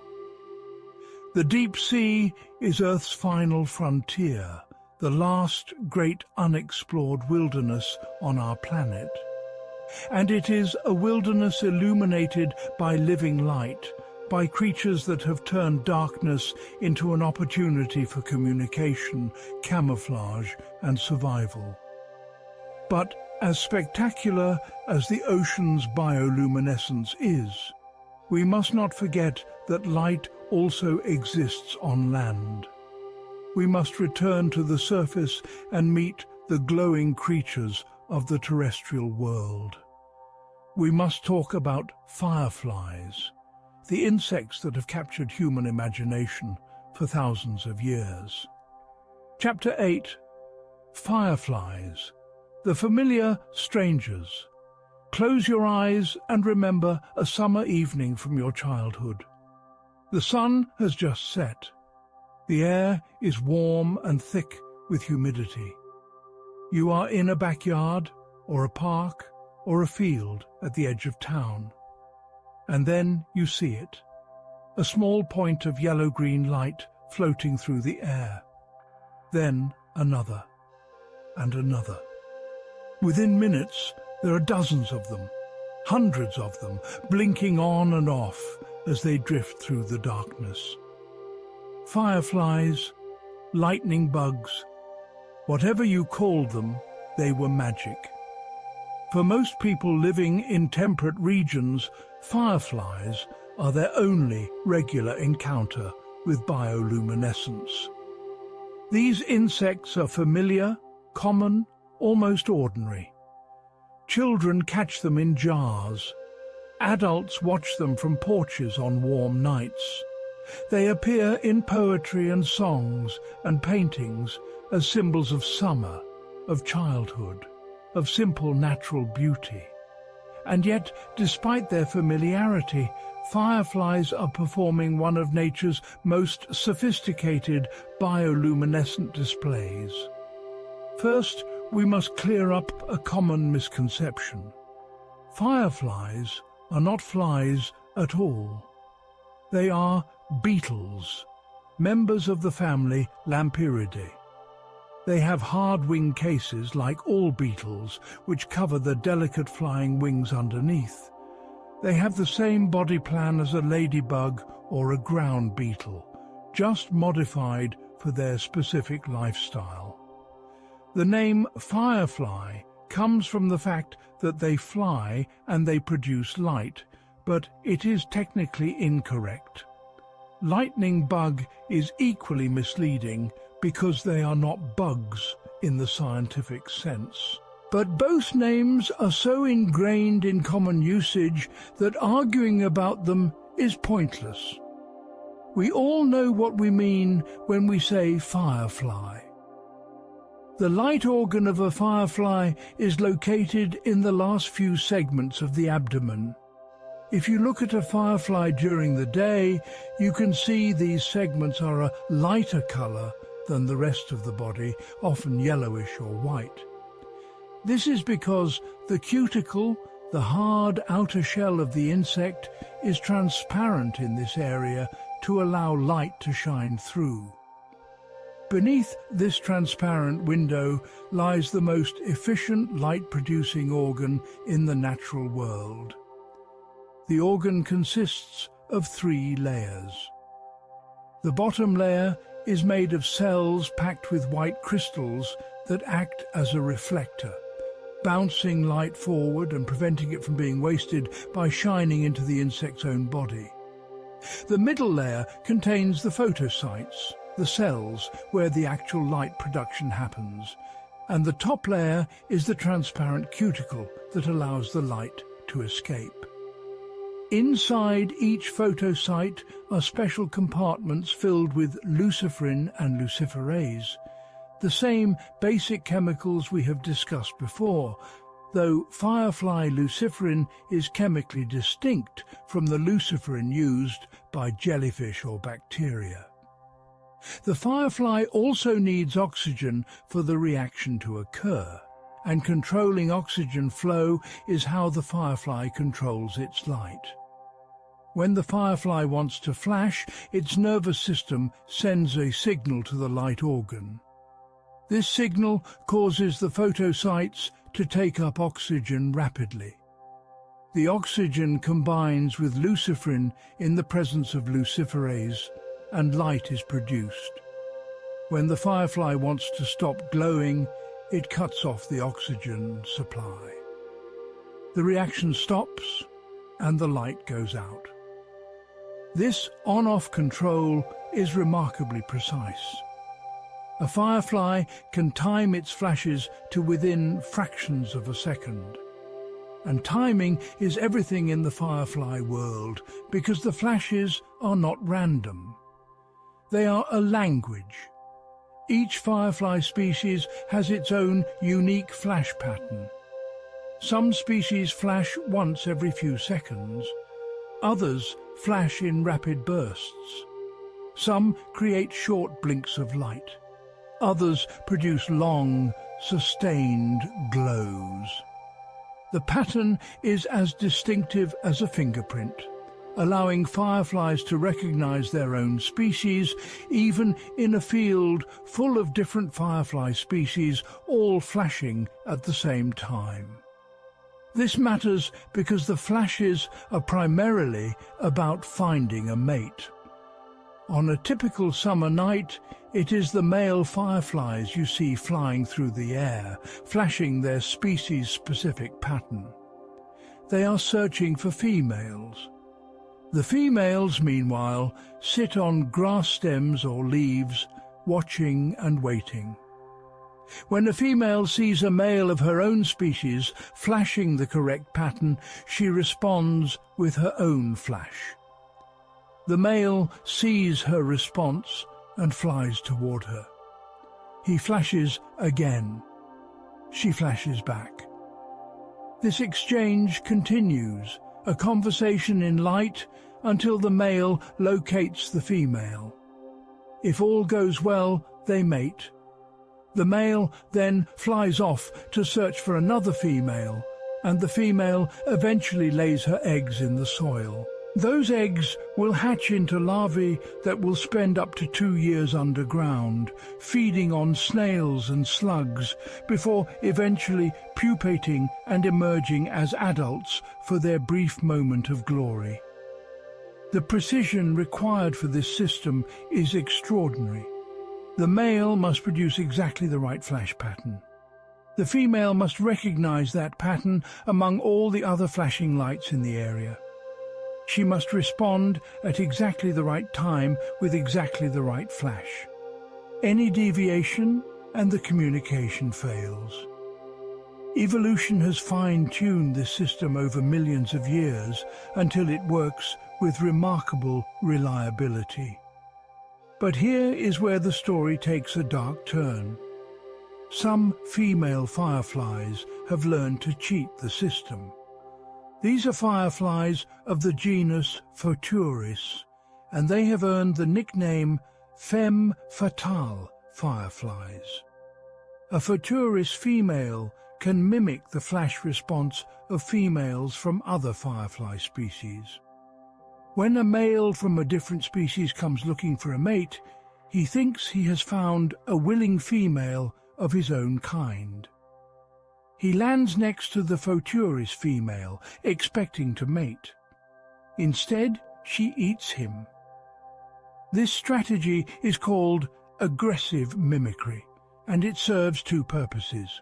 First, it provides the Photuris female with a meal, which is always valuable. But second, and more interestingly, the prey firefly contains defensive chemicals called lucibuphagins that make them taste terrible to most predators.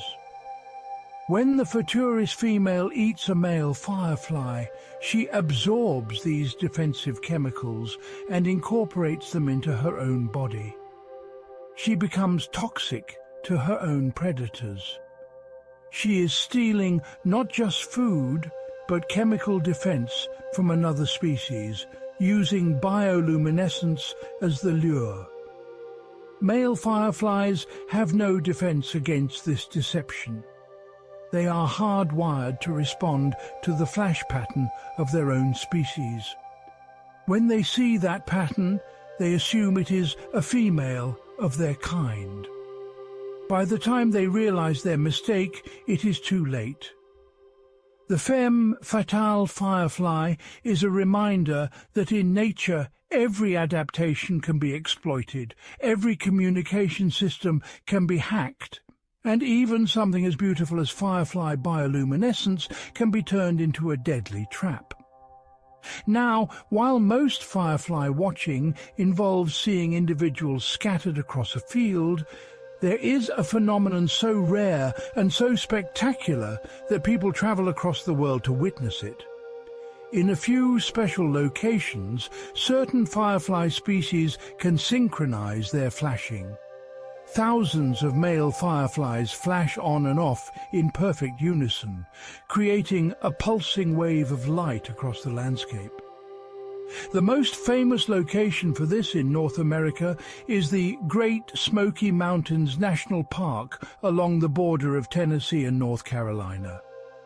For about 2 weeks each year, usually in late May or early June, Photinus carolinus fireflies gather in huge numbers and synchronize their flashes. The entire forest pulses with light. 6 seconds of darkness. Then suddenly thousands of fireflies flash together. Another period of darkness. Then another synchronized flash. It continues for hours. Scientists have studied this synchronization carefully, trying to understand how it works. The fireflies have no leader. There is no conductor directing the orchestra. Instead, each individual firefly adjusts its flash timing based on what it sees around it. If it sees other fireflies flashing slightly before it does, it shifts its own timing forward a little bit. If it sees them flashing after, it delays slightly. Through this constant adjustment, thousands of individuals gradually fall into sync. This is an example of what scientists call emergent behavior, where complex patterns arise from simple rules followed by many individuals. No single firefly knows that it is part of a massive synchronized display. Each one is just trying to flash at the right time to attract a mate.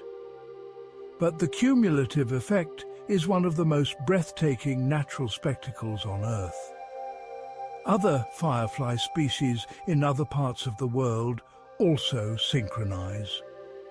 In Southeast Asia, particularly in Thailand and Malaysia, There are mangrove trees along rivers where fireflies gather in such numbers that the entire tree appears to pulse with light. Locals have known about these displays for centuries, but Western scientists only began studying them seriously in the last few decades. The purpose of synchronization is still debated. One theory is that it makes it easier for females to spot and identify males. Instead of having to track individual flashing lights moving through the darkness, females can watch for the synchronized pulse and know that compatible mates are present. Another theory suggests that synchronized flashing might be visible from farther away, allowing fireflies to attract mates from greater distances. The true answer might involve both of these factors and others we have not yet considered. What is heartbreaking is that firefly populations are declining rapidly worldwide. The reasons are multiple. Habitat loss is a major factor. Fireflies need specific conditions for their larvae to survive, and development destroys those habitats. Pesticide use kills both adult fireflies and their larvae. Climate change is disrupting the timing of emergence, causing mismatches between when males and females are active. But perhaps the most insidious threat is light pollution. Fireflies communicate with light, and their signals can be overwhelmed by artificial lighting. A firefly trying to flash in a field next to a well-lit parking lot faces an impossible challenge.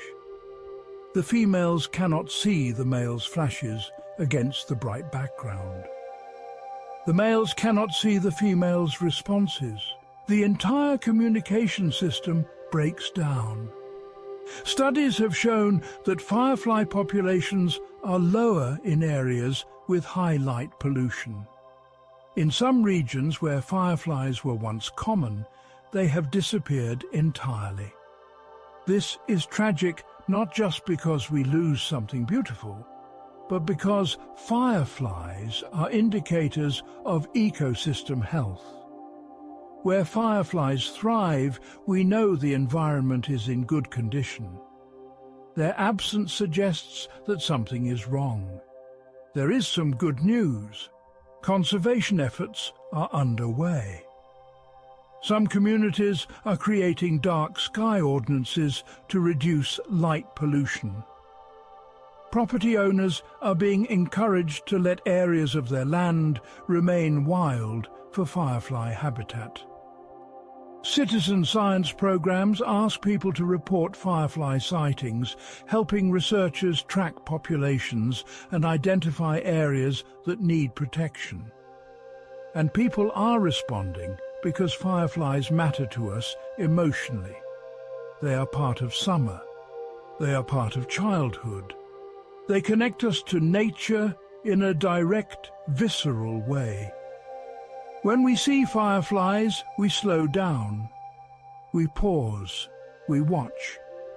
In a world that moves faster every year, fireflies remind us that there is still magic to be found if we just step outside and look. But fireflies are not the only terrestrial bioluminescent organisms. There are other glowing creatures on land, though they are less familiar to most people. To meet them, we must travel to caves in New Zealand and forests around the world. We must discover the glowworms and the foxfire. We must explore the full diversity of bioluminescence on land. Chapter 9. Glowworms and Forest Lights. There is a place in New Zealand where the ceiling of a cave looks like the night sky. Thousands of tiny blue-green lights shine in the darkness, clustered so densely in some areas that they appear to form constellations. Tourists glide through this cave in silent boats, tilting their heads back to stare upward at what seems like an underground galaxy. But these are not stars. They are living creatures, larvae of a tiny fly, using bioluminescence to hunt in a way so clever that it borders on genius.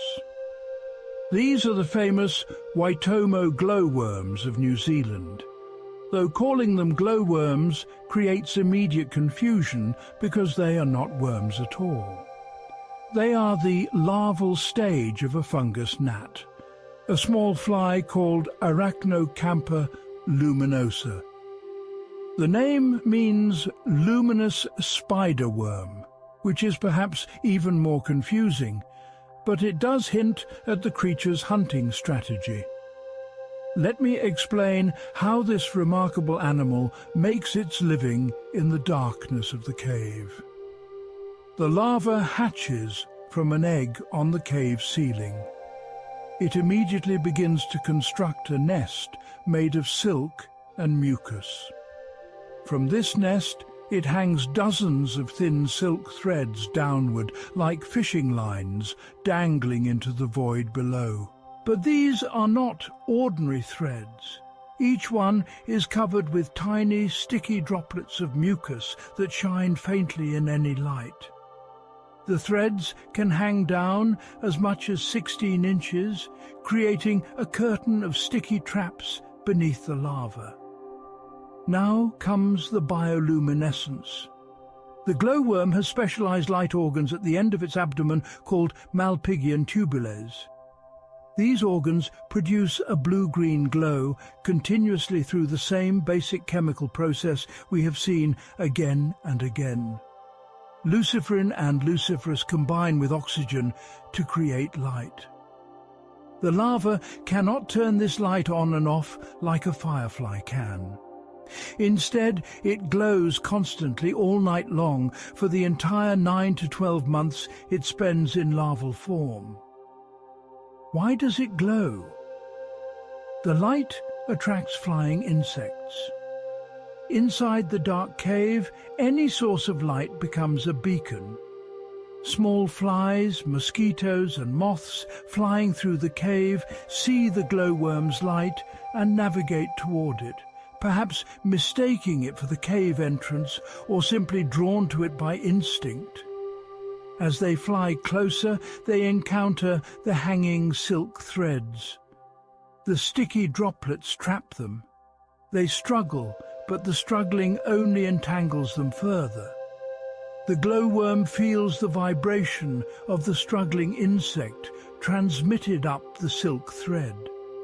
It begins to pull the thread upward, hauling in its catch like a fisherman reeling in a line.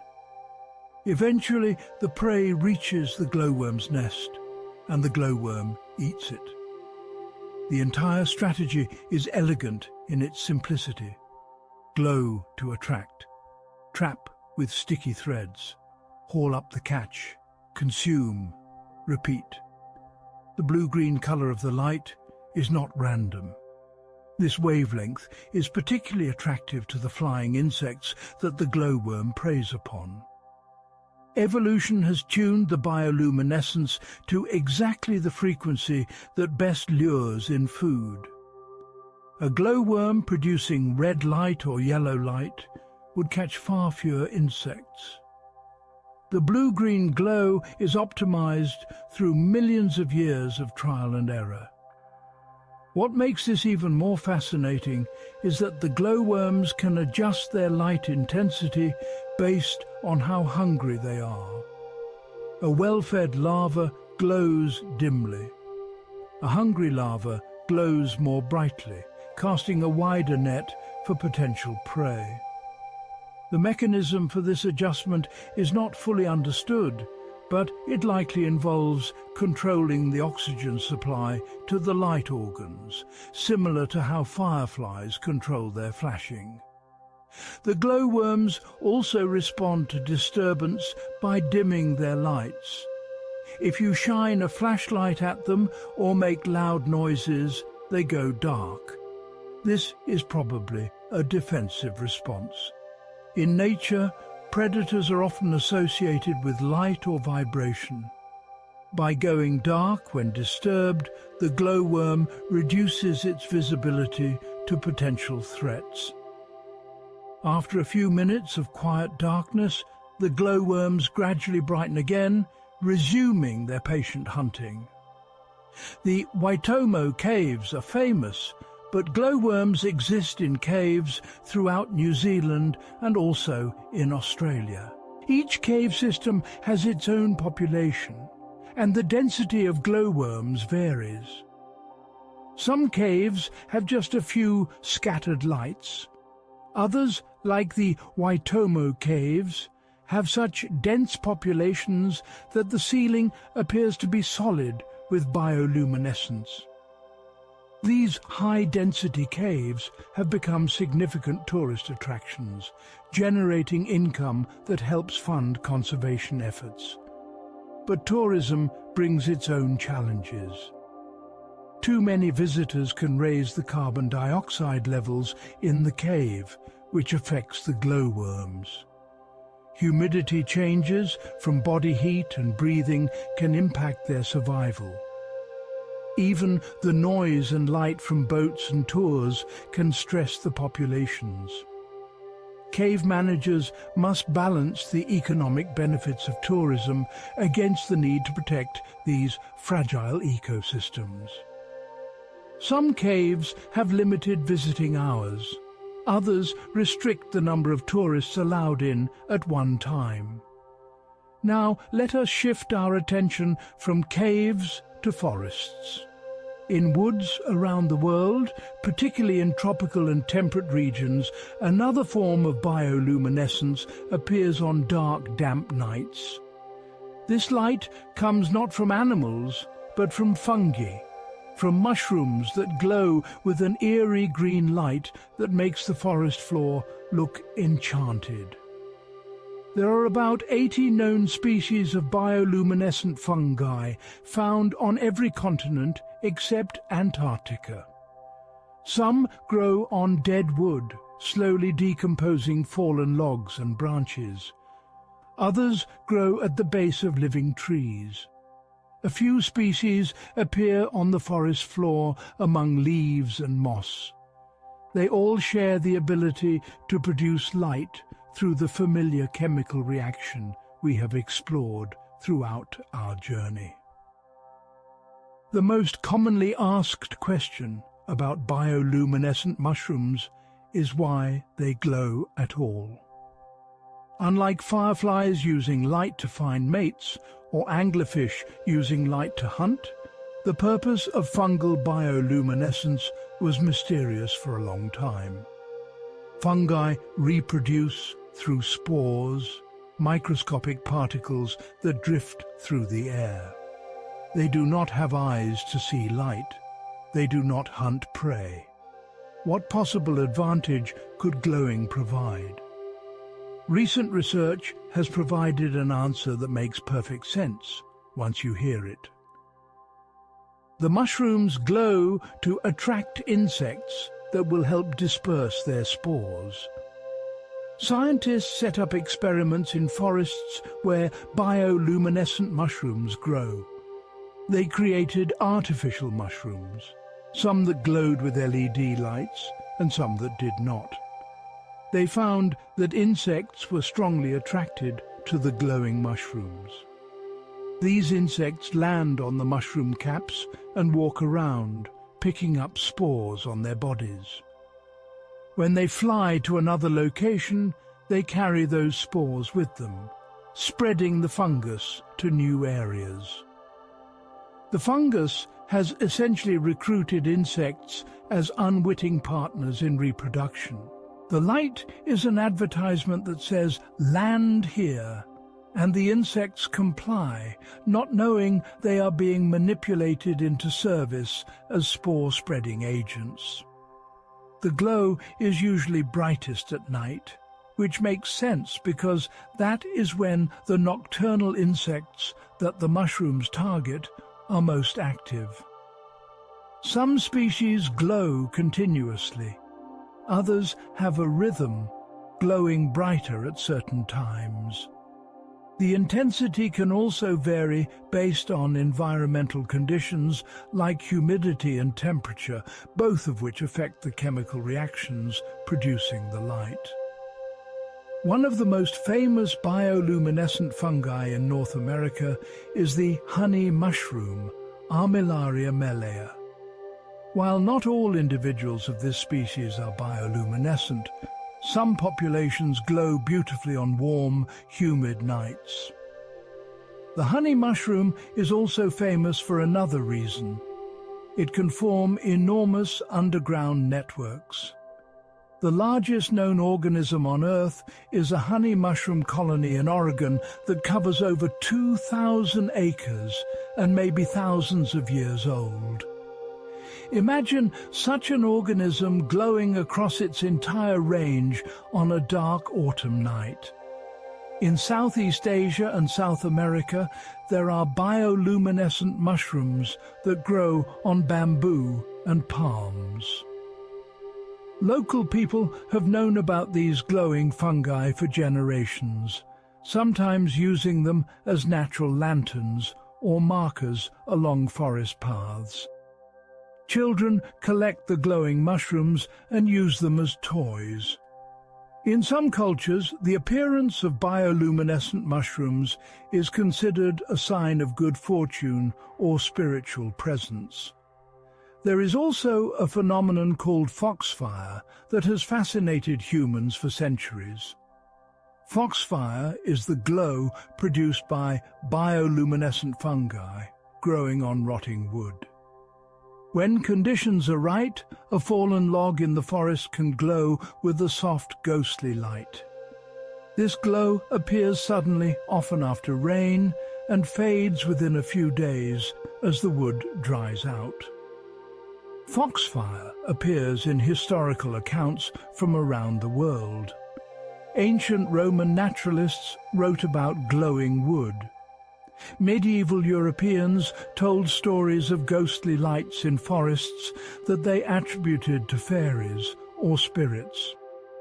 In reality, they were seeing bioluminescent fungi, but without the scientific knowledge to explain it, they created supernatural explanations instead. During the American Civil War, soldiers on both sides reported using foxfire to read maps and letters at night. They would collect glowing wood and bring it into their camps, using it as a natural light source that would not give away their position to the enemy like a campfire would. Whether this actually happened as frequently as the stories suggest is debated by historians, but it is certainly possible. Foxfire can produce enough light to read by if you hold the glowing wood close enough to the page. The chemistry of fungal bioluminescence is still being actively researched. Scientists have identified the luciferin and luciferase molecules used by fungi, and they are different from those used by fireflies, jellyfish, or bacteria. This confirms that fungi evolved bioluminescence independently, adding another branch to the evolutionary tree of living light. Researchers are also exploring practical applications of fungal bioluminescence. Could we engineer trees or plants to glow, creating natural street lighting that requires no electricity? Could we use bioluminescent fungi as biosensors to detect pollution or environmental changes? These ideas are no longer science fiction. Scientists have already created glowing plants in the laboratory by inserting fungal bioluminescent genes into tobacco and other species. The plants glow faintly but visibly in darkness. But bringing us back to the natural world, we must acknowledge that terrestrial bioluminescence, while beautiful and fascinating, is far less common than marine bioluminescence. The question of why this is true remains partially unanswered. We discussed some theories earlier about oxygen availability and light pollution from the sun, but there may be other factors we have not yet understood. What we do know is that the terrestrial bioluminescent organisms that do exist have captured human imagination in powerful ways. Fireflies symbolize summer and childhood innocence. Glowworm caves inspire wonder and draw tourists from around the world. Bioluminescent mushrooms appear in folklore and fairy tales, representing magic and mystery. These organisms speak to something deep in the human psyche, a love of light in darkness, of the unexpected and the beautiful. As we conclude our exploration of life on land, we have seen that bioluminescence here is rarer but no less remarkable than in the ocean.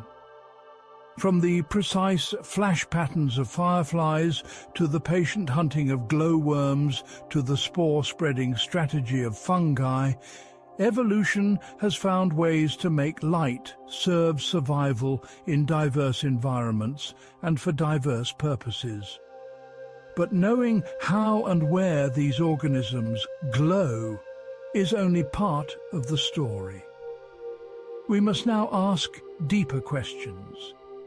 What are all the different purposes that bioluminescence serves? We have seen glimpses of this throughout our journey, but now we need to systematically explore the functions of living light. We need to understand why evolution has returned to this solution again and again across billions of years and millions of species. We need to explore the purposes of light. Chapter 10. Finding Love in the Dark. Imagine that you are a small creature living in the vast darkness of the ocean. You have perhaps a year to live, maybe less. In that time, you must accomplish the biological imperative that drives all life on Earth. You must find a mate. You must reproduce. You must pass your genes to the next generation. But you live in a volume of water larger than many countries. There are no landmarks to guide you, no roads or paths, just endless three-dimensional space filled with darkness and currents that carry you unpredictably through the void. How do you find someone of your own species in all that vastness? How do you signal that you are ready to mate? How do you ensure that the individual you find is compatible, not just any random creature that happens to swim by? For many ocean animals, the answer is bioluminescence. Light becomes the language of love, written in flashes and glows against the darkness. We have already discussed fireflies and their elaborate flash code mating system. But fireflies are not unique in using bioluminescence for reproduction. Many marine organisms have developed equally sophisticated and in some cases even more spectacular light-based courtship displays. Let us begin with the ostracods, tiny crustaceans that look like animated grains of rice encased in a hinged shell. Most ostracods are not bioluminescent, and those that are not spend their lives crawling through sediment or swimming through the water in relative obscurity. But certain species of Caribbean ostracods have turned bioluminescence into an art form. On specific nights of the year, usually a few days after the full moon, male ostracods in shallow tropical waters begin one of the most spectacular courtship displays in the animal kingdom. They swim upward through the water column while releasing pulses of bioluminescent chemicals from glands in their bodies. These chemicals glow blue in the water, creating trains of light that trace the male's paths. But the males do not just swim randomly. They swim in precise spirals, corkscrewing upward through the water. Each pulse of light marks a point along the spiral, creating a three-dimensional light sculpture that hangs in the water for several seconds before fading. Different species create different patterns. Some make tight spirals, others make loose, lazy curves. Some flash rapidly, creating many points of light. Others flash slowly, creating sparse dotted lines against the darkness. Female ostracods watch these displays from near the seafloor. They are evaluating the males based on the quality of their light shows. A perfect spiral indicates a healthy male with good swimming ability and adequate chemical resources to produce bright bioluminescence. An uneven or poorly formed spiral suggests a weaker male. The females choose mates based on these displays, swimming up to join the males whose performances impress them most. Researchers studying these ostracods have found that the displays are remarkably consistent within species, but highly variable between species. This serves an important function. In waters where multiple ostracod species live together, the different display patterns prevent hybridization. A female can easily distinguish males of her own species from males of closely related species by the pattern of their bioluminescent courtship dance. What makes this even more remarkable is the synchronization. In some areas, dozens or even hundreds of male ostracods display simultaneously, creating an underwater fireworks show. The synchronization might serve to attract females from greater distances, much like synchronized firefly displays on land. Or it might be a form of cooperation among males, each one benefiting from being part of a larger, more visible display, even though they are all competing for the same females. Now let us travel to the seafloor and meet the midshipman fish, named after the rows of photophores along their bodies that resemble the buttons on a naval uniform. These fish live in shallow coastal waters along the Pacific coast of North and South America. They spend most of the year in deeper water, but during breeding season they migrate into the intertidal zone, the area between high and low tide. Male midshipman fish excavate nests under rocks in the intertidal zone. These nests are carefully constructed with smooth walls and a single entrance. Once the nest is complete, the male begins his courtship ritual. He produces two signals simultaneously.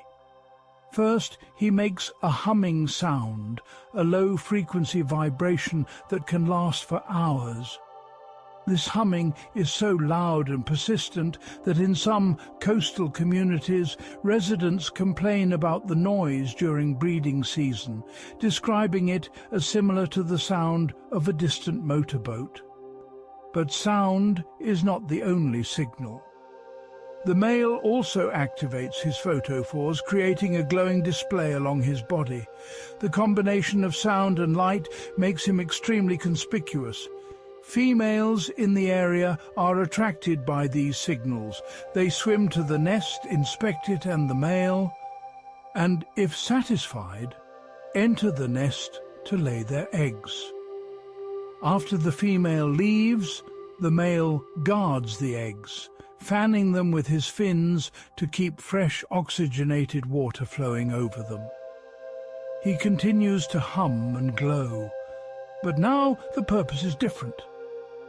The bioluminescence may help deter predators or parasites that might threaten the eggs.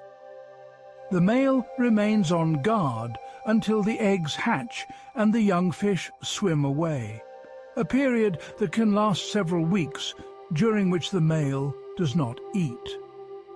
This combination of acoustic and bioluminescent signaling is relatively rare but extremely effective. The sound travels well through water and can attract females from considerable distances. The light provides a visual beacon once the female is close, helping her locate the exact position of the nest. Together, the two signals create a multisensory advertisement that maximizes the male's chances of reproductive success. Moving from fish to cephalopods, we find that squid have developed their own bioluminescent mating displays. Many squid species have photophores scattered across their bodies and on specialized structures. During courtship, males can activate different photophores in sequence, creating waves of light that travel across their skin. These displays can be incredibly complex, with different areas of the body lighting up in different patterns and at different times. In some squid species, males will display to multiple females simultaneously, creating a kind of competitive advertising. The male that produces the brightest, most complex or most rapid display often wins the opportunity to mate. This has driven the evolution of increasingly sophisticated photophore control systems, with some squid able to activate individual light organs with millisecond precision. Female squid evaluate these displays carefully. They are looking for signs of health and genetic fitness. A male that can produce a bright, sustained display has sufficient energy reserves and functioning biochemistry.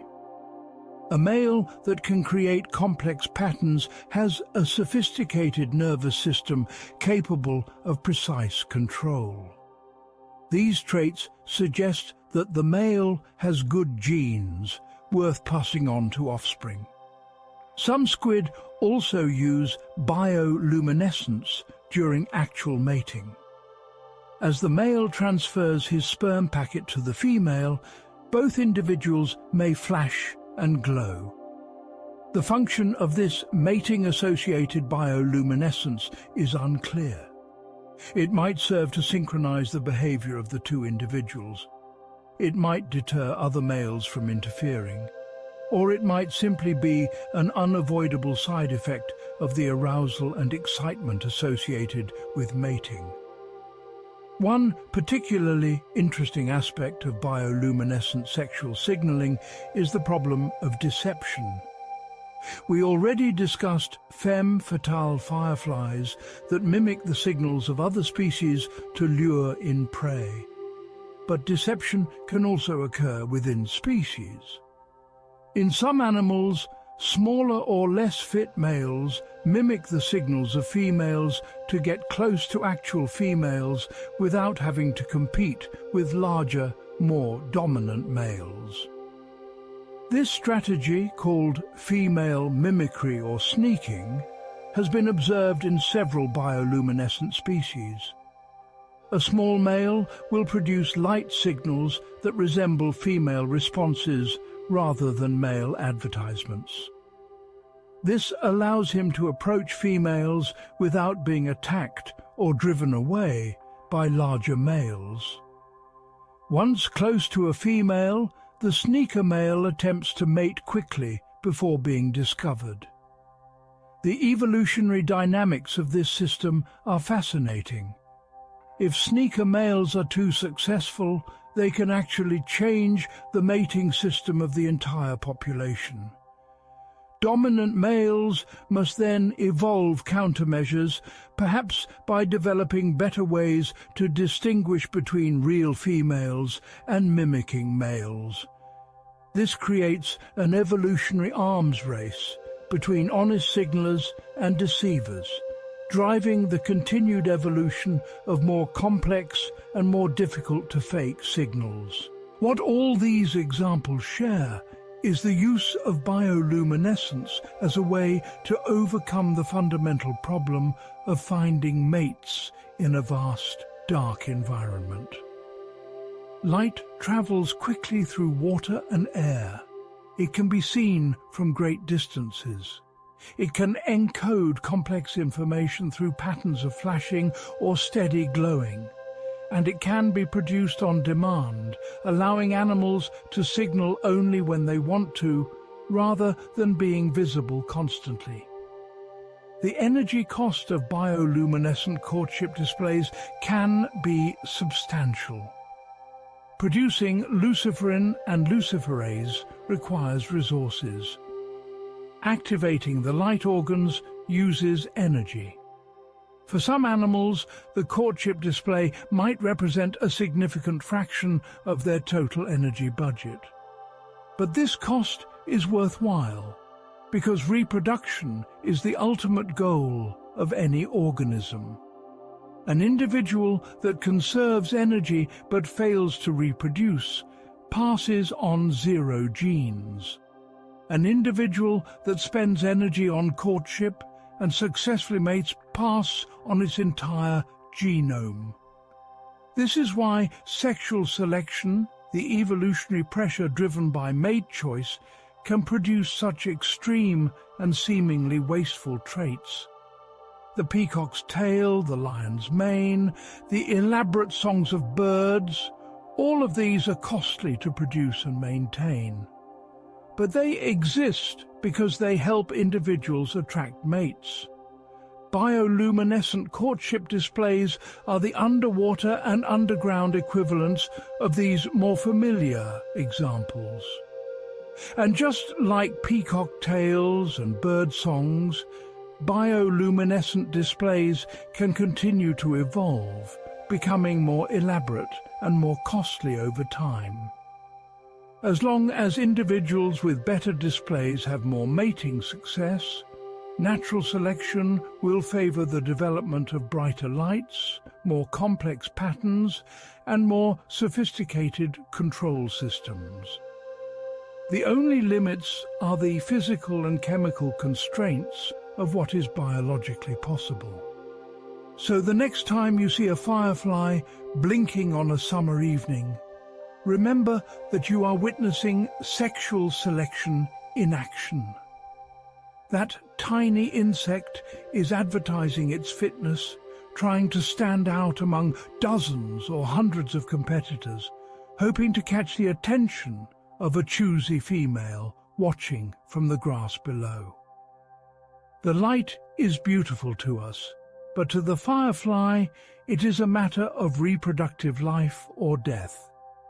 Everything depends on getting the signal exactly right. But finding mates is just one purpose that bioluminescence serves. We have also seen how it can be used for hunting and for defense. Now, we need to explore one of the most counterintuitive uses of light in the natural world. We need to understand how some animals use bioluminescence not to be seen, but to become invisible. We need to explore the art of camouflage through illumination. Chapter 11. Invisible camouflage. Think for a moment about what it means to be invisible.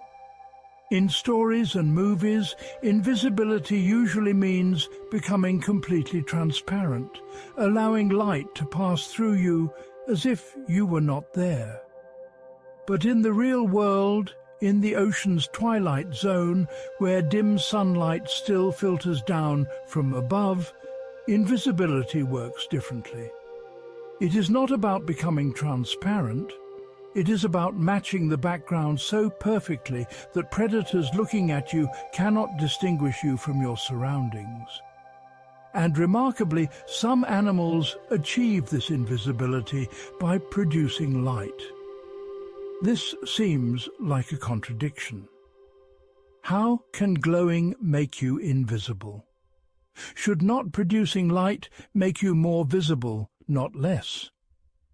To understand this apparent paradox, we need to think carefully about how vision works in the twilight zone of the ocean. Imagine you are a predator swimming in the mesopelagic zone, that realm between 200 and 1,000 meters deep, where sunlight has faded to a dim blue glow. You are looking upward, scanning for prey. What you see is a gradient of light. Directly above you, where the surface is, there is slightly more light. As you look toward the horizon, the light dims. This creates a background of blue illumination coming from above. Now imagine a fish swimming above you. Even if that fish is blue or silver or transparent, it still blocks some of the light coming from the surface. Its body creates a dark silhouette against the lighter background. This silhouette is what you see. The shape of the fish appears as a shadow, clearly visible against the dim glow from above. This makes the fish an easy target. You can track its movements. You can calculate the right moment to attack. The fish, despite any other camouflage it might have, is revealed by its own shadow. This is the fundamental problem that many Twilight Zone animals face. Color camouflage does not work when there is so little light that colors cannot be seen. Transparency helps, but even transparent animals cast some shadow. Pattern disruption, like the stripes on a zebra, is useless when you are just a silhouette. So evolution discovered a brilliant solution. If you are a fish swimming in the twilight zone and you want to hide from predators below, you need to eliminate your silhouette. And the way to eliminate your silhouette is to produce light on your belly that exactly matches the light coming from the surface above you. This is counter-illumination, and we encountered it briefly when we discussed hatchetfish and cookie-cutter sharks. But now let us explore this strategy in depth, because it represents one of the most sophisticated uses of bioluminescence in the entire natural world. A fish using counter-illumination has photophores arranged in rows along its belly. These photophores produce blue light, the same color as the ambient light in the twilight zone. But simply producing blue light is not enough. The light must be exactly the right brightness to match the background. Too dim, and the fish still appears as a dark silhouette. Too bright, and the fish appears as a glowing shape, equally visible to predators. The light must be precisely calibrated. To achieve this calibration, counter-illuminating fish have evolved photoreceptors on their backs. These are light-sensing cells, similar to the light-detecting cells in eyes, but they point upward instead of forward. They continuously measure how much light is coming from the surface. This information is sent to the brain, which then adjusts the output of the belly photophores to match. The system is entirely automatic. The fish does not consciously think about adjusting its camouflage any more than you consciously think about adjusting the size of your pupils in different lighting conditions. The neural circuitry handles it, making constant tiny adjustments to keep the camouflage perfect. When the fish swims deeper and the surface light dims, the belly lights dim proportionally. When the fish rises toward the surface and the light brightens, the belly lights brighten to match. But the challenge goes even deeper than just matching brightness. Remember that a fish is a three-dimensional object. The amount of light hitting the top of its belly is different from the amount hitting the sides of its belly. Light coming from straight above is brighter than light coming from an angle. To achieve perfect counter-illumination, the fish needs different photophores to glow at different brightnesses depending on where they are located on the body. And indeed, this is exactly what we find. Fish that use counter-illumination can control individual photophores or small groups of photophores independently. The photophores on the center of the belly, which face straight down, glow brightest. The photophores toward the sides of the belly, which face at an angle, glow less brightly. This creates a gradient of light that precisely mimics the gradient of light that would be coming through the fish's body if it were perfectly transparent. The result is extraordinary. When a counter-illuminating fish is viewed from below in its natural habitat, it essentially disappears. The silhouette is eliminated. The predator looking up sees only the ambient light from the surface, unbroken by any dark shape. The fish is not invisible in the sense of being completely undetectable. If you know exactly where to look and you look very carefully, you might notice a slight shimmer or distortion. But for a predator scanning the water for prey, the camouflaged fish simply does not register as a visible object. This camouflage only works when viewed from below, of course.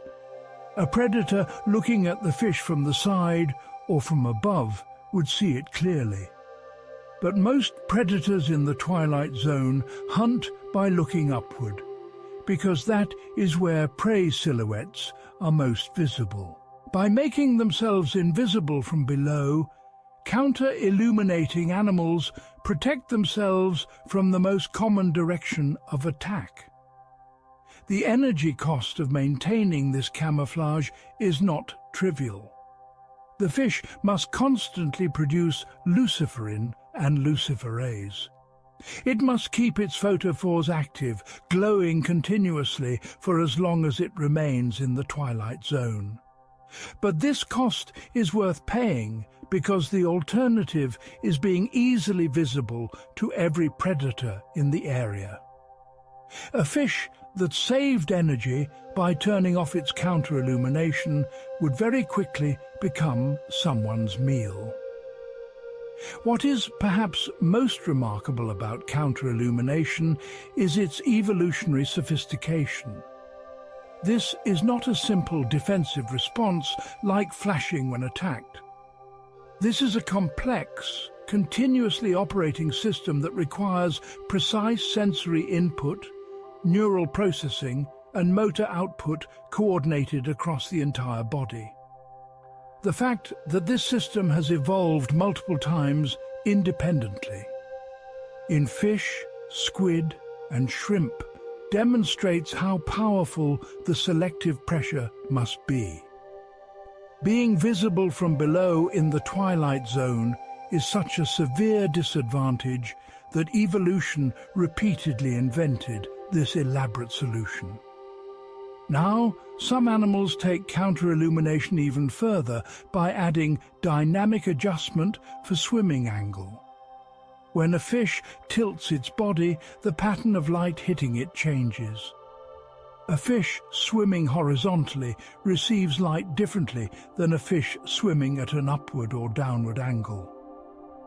Advanced counter-illuminators can adjust their photophore output based not just on ambient light levels, but also on their body orientation in the water.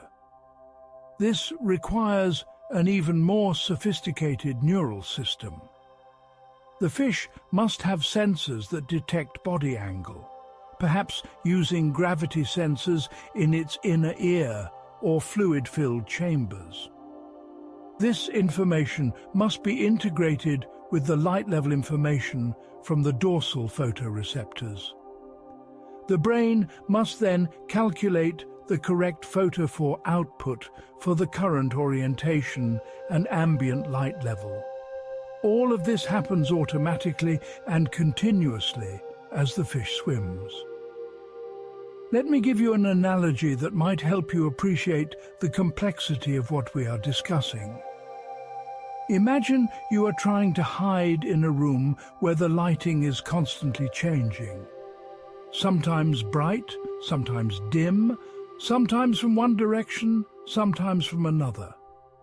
You have a suit covered in tiny controllable lights.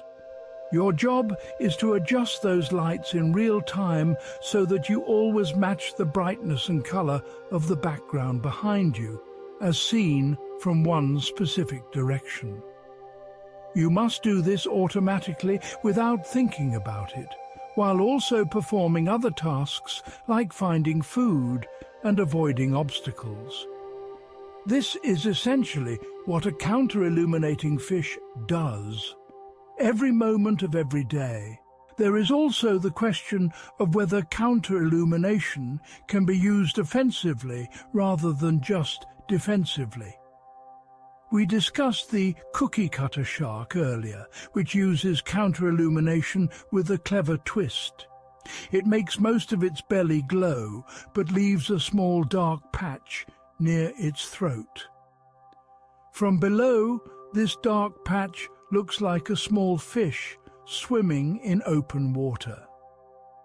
Larger predators see this apparent prey and swim up to attack, only to find themselves face to face with a shark that takes a bite out of them. This weaponized counter-illumination shows that evolutionary innovations are never static. Once a camouflage system exists, it can be modified, repurposed, and turned into something entirely new. The cookie-cutter shark's ancestors probably used straightforward counter-illumination for defense. But at some point, a mutation created that non-glowing throat patch. Fish with this mutation were more successful at luring prey close enough to bite. Natural selection favored them, and the trait spread through the population. What began as camouflage became a lure. We should also consider the limits of counter-illumination. This strategy only works in the twilight zone, where there is still ambient light from above. In the deep sea, below 1,000 meters, where sunlight never penetrates, there is no background light to match. Counter-illumination becomes useless. This is why deep-sea fish generally do not have photophores on their bellies for camouflage. Instead, they use bioluminescence for other purposes, such as hunting, mating, or defense. Similarly, counter-illumination does not work well for animals that spend time at the surface. During the day, the sunlight is too bright and too variable for bioluminescence to match effectively. At night, there is no light to match, and glowing would make you stand out rather than blend in. This is why counter-illumination is specifically a twilight zone adaptation, found primarily in animals that live in that narrow band of ocean where the light is dim but present. There is something almost poetic about counter-illumination when you think about it deeply. These animals are using light to create darkness, or rather the absence of contrast. They are becoming invisible not by hiding in shadows, but by generating their own light to eliminate shadows. It is a solution that seems to violate common sense, yet it works perfectly in the specific environment where these animals live. Scientists studying counter-illumination have learned a great deal about sensory processing and neural control. The ability of these fish to integrate information from multiple sensors, perform calculations, and produce precise motor outputs has inspired research in robotics and artificial intelligence. Engineers designing autonomous underwater vehicles are interested in how fish achieve such precise control with relatively simple nervous systems. The principles might be applicable to building more efficient machines. There is also ongoing research into whether counter-illumination could be mimicked for human purposes. Could we design military vehicles or ships that use controlled lighting to reduce their visibility? Could divers wear suits with lights that make them harder to see underwater? These ideas are being explored, though they face significant technical challenges. Creating a system as efficient and responsive as what evolution has produced in fish is not easy even with modern technology. As we conclude our exploration of invisible camouflage, we should recognize that this is just one of several defensive uses of bioluminescence. We have touched on others throughout our journey. The burglar alarm strategy, where animals flash brightly when attacked to attract even larger predators. The decoy strategy, where animals release glowing material or detach glowing body parts to distract attackers. Now we need to examine these defensive strategies more systematically. We need to understand the full range of ways that animals use light to protect themselves from being eaten. Chapter 12. Defense, warning, and confusion. Survival in the ocean is a constant struggle between eating and avoiding being eaten. Every animal is both predator and prey, hunter and hunted. In this endless arms race, bioluminescence has evolved to serve defensive purposes in ways that are creative, sometimes bizarre, and always fascinating. Let us explore the many ways that animals use light as a shield, a warning, or a weapon against those who would consume them. We have already discussed the burglar alarm strategy multiple times, but it deserves a deeper examination because it is so widespread and so effective. The basic principle is simple. When attacked, flash brightly to attract the attention of larger predators. Those larger predators will be drawn to the commotion and may attack your attacker, allowing you to escape in the chaos.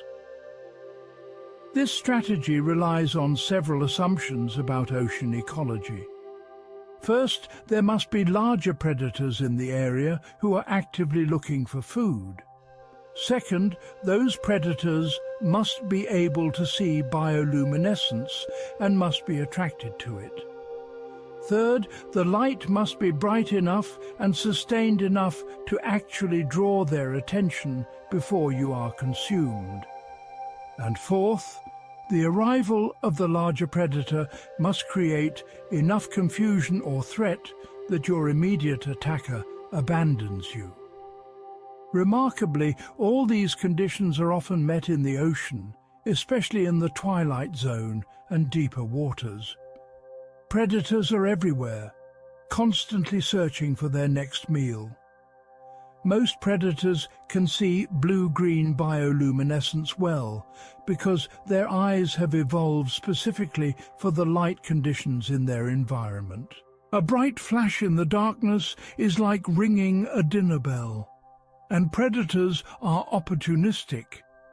If a larger predator sees a smaller predator distracted by attacking prey, that smaller predator becomes vulnerable and may itself be attacked. The Atolla jellyfish, with its spectacular pinwheel display, is the master of this strategy. When attacked, it creates a spinning wheel of blue light that can be seen from considerable distances. This display says, "Here is something eating here, come investigate." Often, the gambit works. The attacker, sensing the approach of something larger, releases the jellyfish and either flees or prepares to defend itself. The jellyfish drifts away, its energy expenditure on the light display fully justified by continued survival. But the burglar alarm strategy has an interesting evolutionary implication. It only works if there are indeed larger predators around. In an area with few predators, flashing when attacked would waste energy without providing protection. This means that the strategy must have evolved in environments with complex food webs where multiple levels of predators exist. It is a strategy that depends on the ecological context, not just the individual animal's biology. Now, let us consider a different defensive strategy, one based not on attracting help, but on blinding the attacker. Several deep-sea animals can produce extremely bright flashes of light, much brighter than needed for communication or camouflage. These flashes are intense enough to temporarily overwhelm the dark-adapted eyes of predators. Imagine you are a deep-sea predator whose eyes have adapted to see in near total darkness.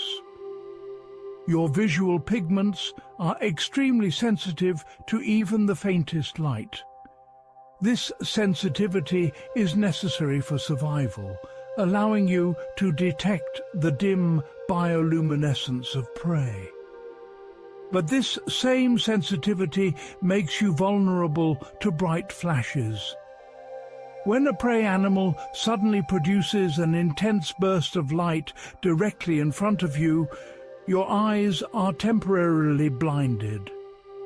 Your visual pigments become saturated, unable to respond to further light stimulation. For several seconds, you cannot see anything. During those seconds of blindness, the prey escapes.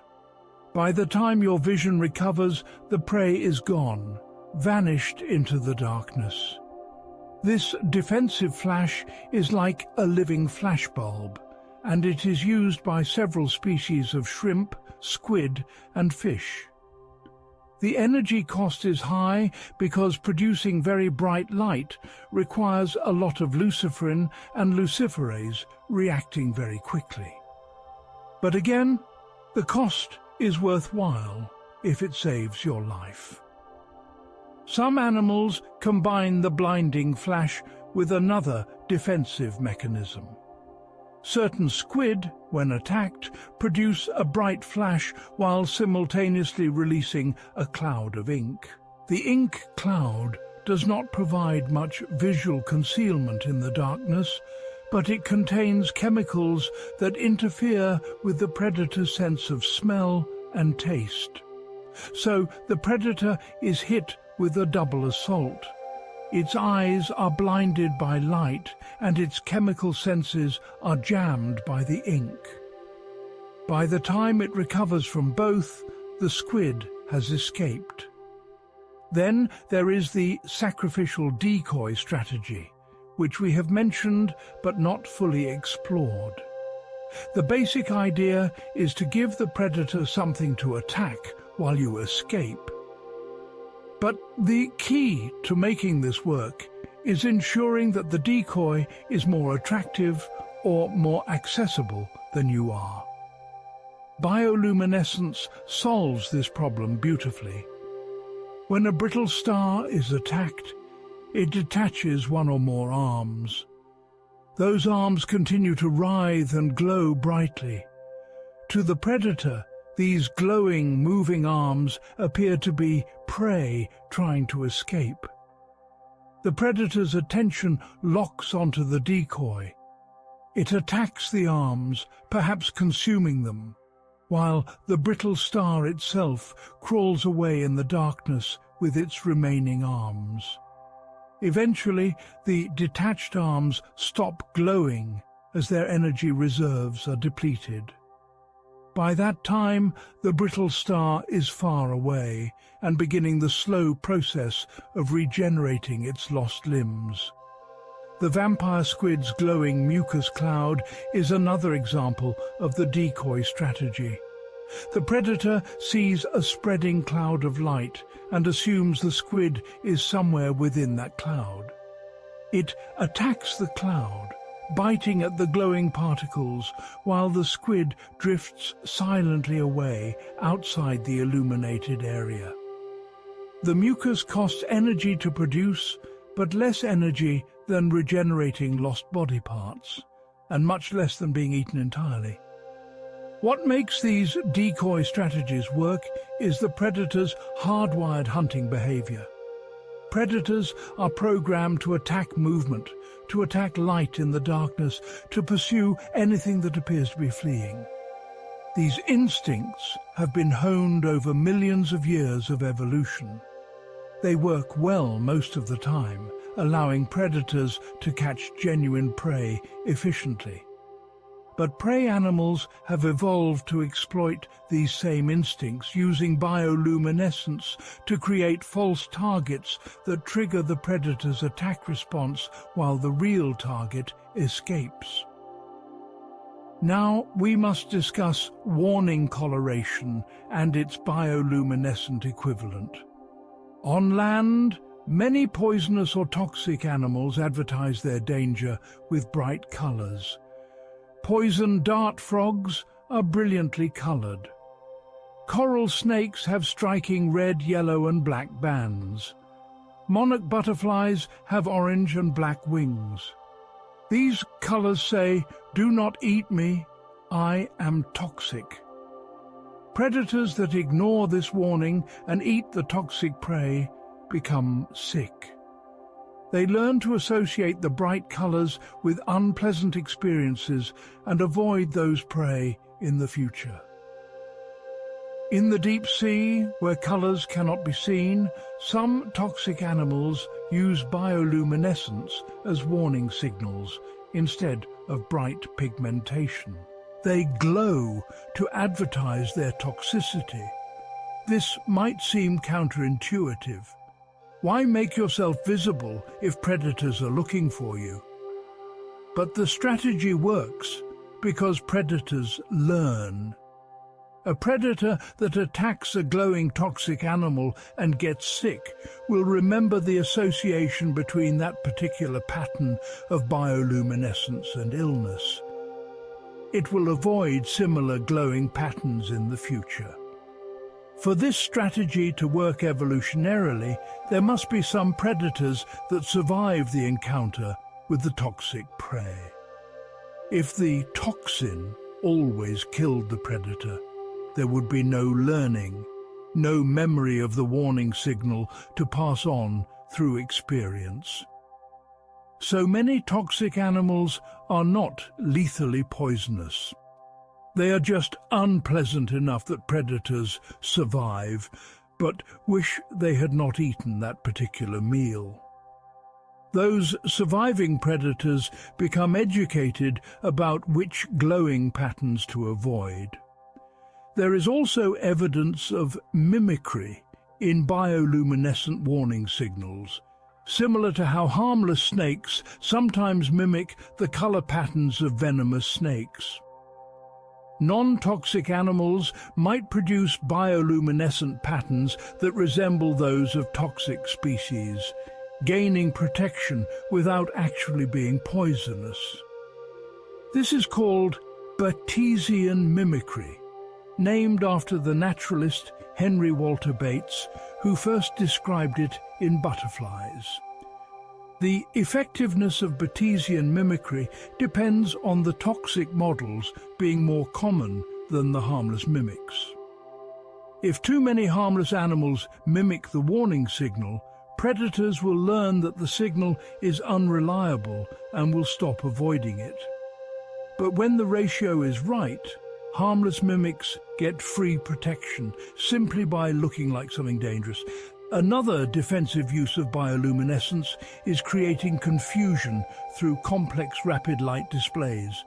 Some squid and fish, when attacked, activate photophores all over their bodies in rapid, chaotic sequences. The result is a dazzling light show that makes it hard for the predator to track the prey's actual position and movements. The predator sees light coming from multiple directions, flashing on and off unpredictably. While the predator's visual system tries to process this confusing information, the prey escapes. This confusion strategy is particularly effective against predators that rely heavily on vision. A predator using echolocation or electroreception might not be fooled, but most deep-sea predators hunt primarily with their eyes. Overwhelming those eyes with conflicting visual information creates a crucial window of opportunity for escape. Some animals also use bioluminescence to make themselves appear larger or more threatening than they actually are. Certain squid can illuminate their bodies in patterns that exaggerate their size. Photophores around the edges of their fins create an outline that makes them look bigger. Lights on extended tentacles create the impression of a much larger animal. Predators, seeing what appears to be a large, potentially dangerous creature, may decide to look for easier prey elsewhere. This bluffing strategy is risky because it requires the predator to be fooled by the illusion. A predator that is not deceived or that does not care about the apparent size of its prey will attack anyway. But when dealing with predators that are size selective, preferring prey that are smaller than themselves, the illusion of size can be effective protection. We should also consider the social aspects of defensive bioluminescence. Some schooling fish that travel in groups can create coordinated light displays when threatened. The entire school lights up simultaneously, creating a wall of light that may startle or confuse predators. Or they might create wave patterns of light rippling through the school, making it difficult for a predator to single out any individual fish. Coordination of this sort requires either direct communication between individuals or a shared response to the same stimulus. In some cases, the fish might sense the attack through the water vibrations it creates, and all respond at the same time. In other cases, they might respond to seeing neighboring fish light up, creating a cascade effect where the light display spreads through the school like a wave. The defensive uses of bioluminescence remind us that evolution is fundamentally about survival and reproduction. Animals do not glow for our entertainment. They do not create light shows to be beautiful in human eyes. Every flash, every glow, every pattern serves a function that helps the animal avoid being eaten long enough to pass its genes to the next generation. The fact that we find these displays beautiful is purely incidental. We are witnessing survival strategies refined over hundreds of millions of years, strategies that mean life or death to the creatures employing them. And these strategies are still evolving. In the ocean right now, there are predators developing better ways to hunt bioluminescent prey, and prey developing better ways to use light for defense. The arms race continues. Light both reveals and conceals, attracts and repels, informs and deceives. Understanding these defensive strategies gives us insight into the complex ecology of environments we can barely access. Places where humans cannot survive, but where life thrives in endless creative diversity. But bioluminescence is not just about the animals themselves. It is also about us, about humanity, and about how this natural phenomenon has impacted our science, our medicine, and our technology.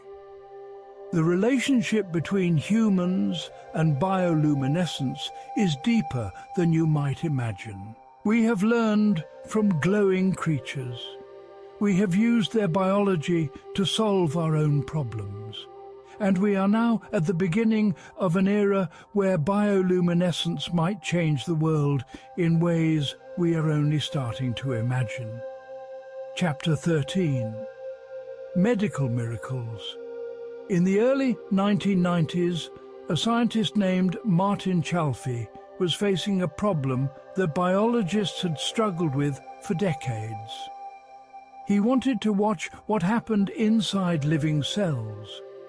He wanted to see proteins moving, genes turning on and off, cellular structures forming and dissolving. But how do you see something that is invisible and microscopic inside a living organism without killing it? Traditional microscopy techniques required staining cells with dyes, but these dyes were often toxic. They killed the cells you were trying to study. You could take snapshots of dead cells, but you could not watch processes unfolding in real time in living tissue. It was like trying to understand how a car engine works by only looking at photographs of disassembled parts. What biologists desperately needed was a way to tag specific proteins or cells so they would glow, but that glowing needed to come from within the living cell itself, not from external dyes. The answer came from the ocean. It came from that crystal jelly we discussed earlier, Equaria victoria. Remember that this jellyfish glows green, and that a scientist named Osamu Shimomura had identified the protein responsible for that green glow back in the 1960s. That protein, green fluorescent protein or GFP, had been sitting in scientific literature for years, interesting but seemingly just a curiosity about jellyfish biology. Martin Chalfie realized that GFP was not just a curiosity, it was a tool.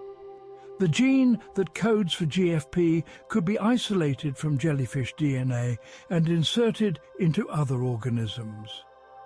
If you attach this gene to another gene you wanted to study, any cell that activated that gene would produce GFP and glow green. You could watch in real time which cells were active, where proteins were being made, when genes were turning on and off. Chalfie tested this idea using a tiny worm called Caenorhabditis elegans, a common laboratory organism. He inserted the GFP gene into the worm's DNA and attached it to specific genes he wanted to track. When he looked at the worms under a microscope, he saw exactly what he had hoped for. Cells glowed green. He could see which neurons were active. He could track protein production. He could watch biological processes happening in real time inside a living animal. This was revolutionary. Other scientists immediately recognized the potential. Within a few years, GFP was being used in laboratories all over the world. Researchers created glowing mice, glowing fish, glowing bacteria, glowing plants. They tagged cancer cells with GFP to watch how tumours grow and spread. They tagged neurons with GFP to map brain circuits. They tagged specific proteins with GFP to see where those proteins travel inside cells. Meanwhile, another scientist named Roger Tsien realized that GFP could be improved. Through careful genetic engineering, he created variants of the protein that glowed in different colors. Blue fluorescent protein, yellow fluorescent protein, red fluorescent protein. Now, researchers could tag multiple different proteins in the same cell with different colors and watch how they interacted. It was like having a multicolor highlighter set for the molecular world. The impact of this work was profound enough that in 2008, Osamu Shimomura, Martin Chalfie and Roger Tsien shared the Nobel Prize in Chemistry. The Nobel Committee recognized that GFP had become one of the most important tools in modern biology. It had opened windows into cellular processes that had been impossible to study before.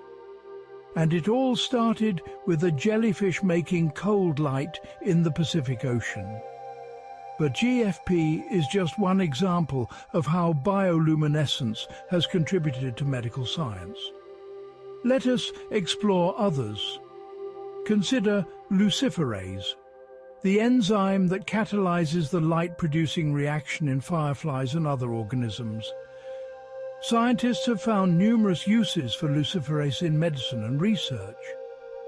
One important application is in testing whether drugs reach their intended targets inside the body.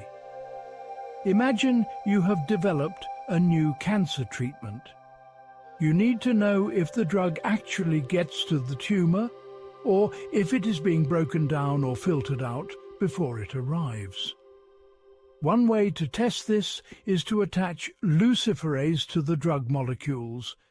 You give the drug to a laboratory animal, then add luciferin. Wherever the drug has traveled, luciferase will be present, and those areas will glow. You can literally see a map of where the drug went inside the living body. This technique is called bioluminescent imaging, and it has become a standard tool in pharmaceutical development. It allows researchers to optimize drug formulations, test delivery methods, and verify that treatments are reaching diseased tissues before moving to human trials. This saves time, reduces costs, and ultimately helps bring better treatments to patients faster. Luciferase is also used to detect ATP, the energy currency of cells. ATP is required for the light-producing reaction. If you mix luciferase and luciferin with a sample and it glows, ATP is present, which means living cells are present. This principle is used in hospitals to test whether surgical instruments have been properly sterilized. If the instruments still contain living bacteria, the luciferase test will glow, warning that sterilization was incomplete. The same test is used in the food industry to check for contamination, in water treatment plants to verify that purification has killed bacteria, and in research laboratories to measure cell viability. A simple glow or no-glow test reveals the presence or absence of living cells, providing fast results without complex equipment. Scientists have also engineered bacteria to produce bioluminescence in response to specific chemicals or conditions. These biosensor bacteria can detect pollutants, toxins, or disease markers. For example, bacteria can be engineered to glow in the presence of mercury or arsenic in water. a simple glow test can screen for contamination much faster and cheaper than traditional chemical analysis. In medicine, biosensor bacteria are being developed to detect infections or disease markers in patient samples. Bacteria that glow in the presence of specific antibiotics can help doctors choose the right treatment for bacterial infections. Bacteria that respond to cancer biomarkers could provide early detection of tumors. The possibilities are vast and are still being explored. But perhaps the most exciting medical application of bioluminescence is in cancer research and treatment. Scientists have created cancer cells that glow by inserting luciferase genes into tumor cells.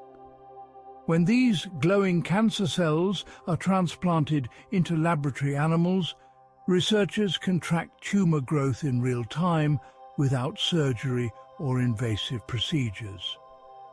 They simply inject luciferin and use a sensitive camera to detect the glow from outside the body.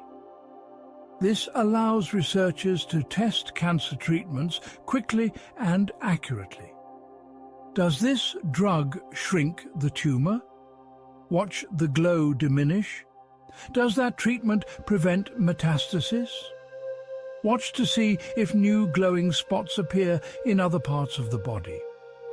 Does this therapy work better when combined with radiation? Monitor the glow over time and compare to control groups. All of this can be done in living animals, providing data that is much more relevant to human disease than studies in cell cultures. Some researchers are even exploring using bioluminescence directly in cancer therapy. The idea is to engineer viruses or bacteria to produce light only inside tumor cells. The light could then activate photosensitive drugs that kill cancer cells while sparing healthy tissue. This is still experimental, but early results are promising. Bioluminescence, which evolved as a survival mechanism in jellyfish and fireflies, might one day help cure cancer in humans. There are also efforts to use bioluminescent proteins to study the brain. Neurons are notoriously difficult to study because the brain is enclosed in the skull, and traditional imaging methods have limited resolution. But by tagging specific neurons with different colored fluorescent proteins, researchers can create detailed maps of brain circuits. They can watch which neurons fire during specific behaviors or thoughts. They can trace connections between brain regions and understand how information flows through neural networks. This work has implications for understanding and treating neurological diseases. Alzheimer's disease, Parkinson's disease, epilepsy, depression, all of these involve dysfunction of specific brain circuits. By using fluorescent proteins to visualize those circuits, researchers hope to understand what goes wrong and develop targeted treatments. Bioluminescent tools are also being used to study infectious diseases. Scientists have created glowing versions of bacteria and viruses that cause diseases. When these pathogens infect laboratory animals, the infection glows, allowing researchers to see where the pathogen spreads and how the immune system responds. This has led to better understanding of diseases like tuberculosis, malaria, and HIV, and has helped develop more effective treatments. In one particularly clever application, researchers have created mosquitoes with glowing guts. The mosquito's digestive system produces fluorescent proteins that change color in the presence of malaria parasites. This allows scientists to quickly screen mosquito populations for malaria without complex laboratory analysis. It could become a powerful tool for monitoring and controlling malaria in affected regions. Let us also consider the possibility of using bioluminescence for gene therapy. The challenge with gene therapy is confirming that the therapeutic gene has been successfully delivered to the right cells.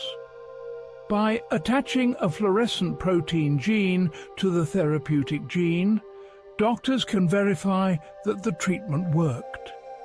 Cells that successfully receive the therapeutic gene will glow, providing immediate visual confirmation. This technique is already being tested in clinical trials for certain genetic diseases. Patients receive gene therapy, and then samples of their cells are checked for fluorescence. If the cells glow, the therapy was successfully delivered. This provides crucial feedback that helps doctors optimize treatment protocols.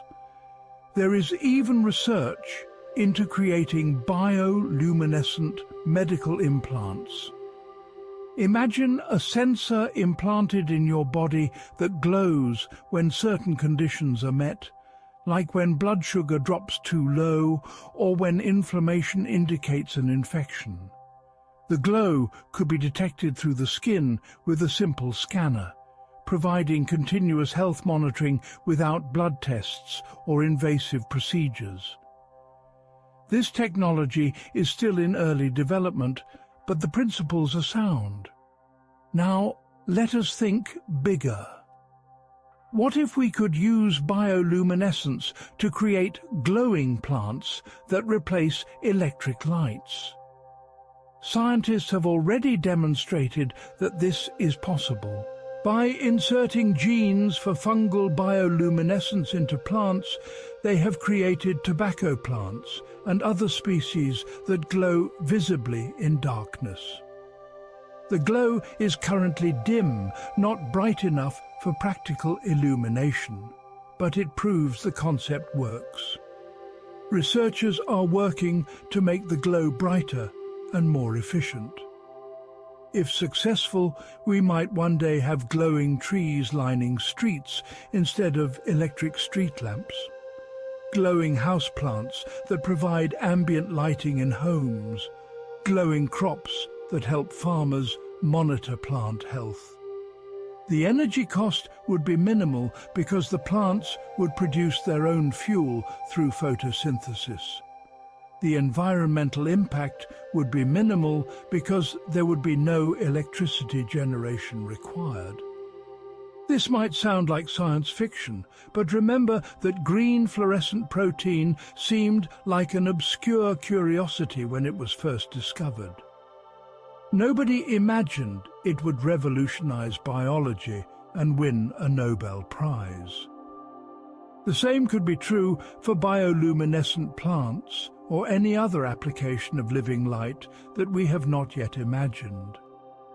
The fundamental lesson from all these medical and technological applications is this: nature has already solved many of the problems we face. Millions of years of evolution have produced elegant solutions to challenges like efficient energy conversion, chemical sensing, molecular signaling, and light production. By studying bioluminescent organisms, by understanding the chemistry and genetics and biology that make them glow, we gain knowledge that can be applied to human problems.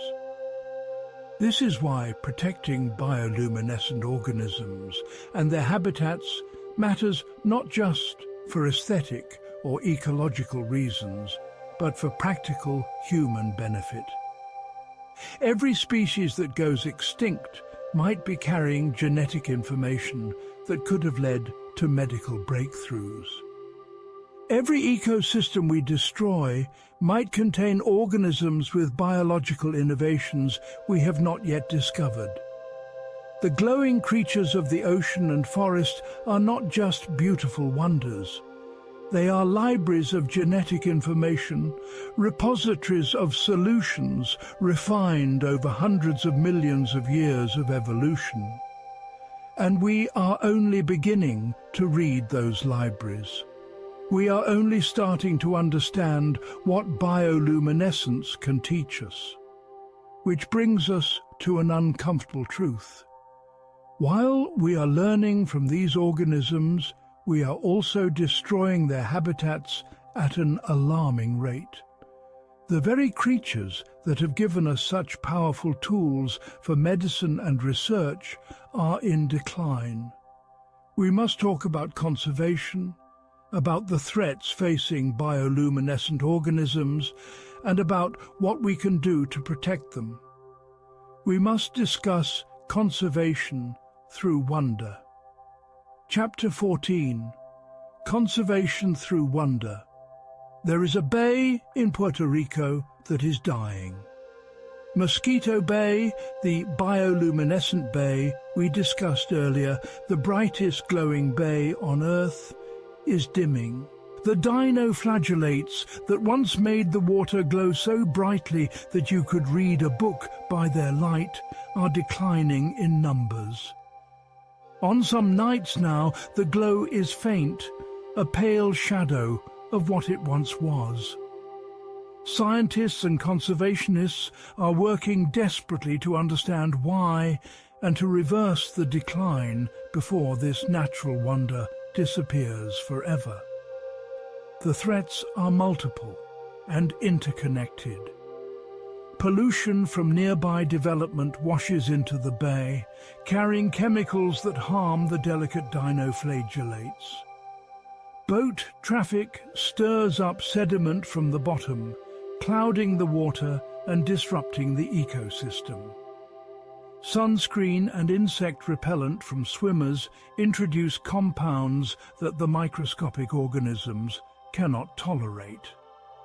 Climate change is altering water temperatures and salinity levels, creating conditions that stress the dinoflagellates.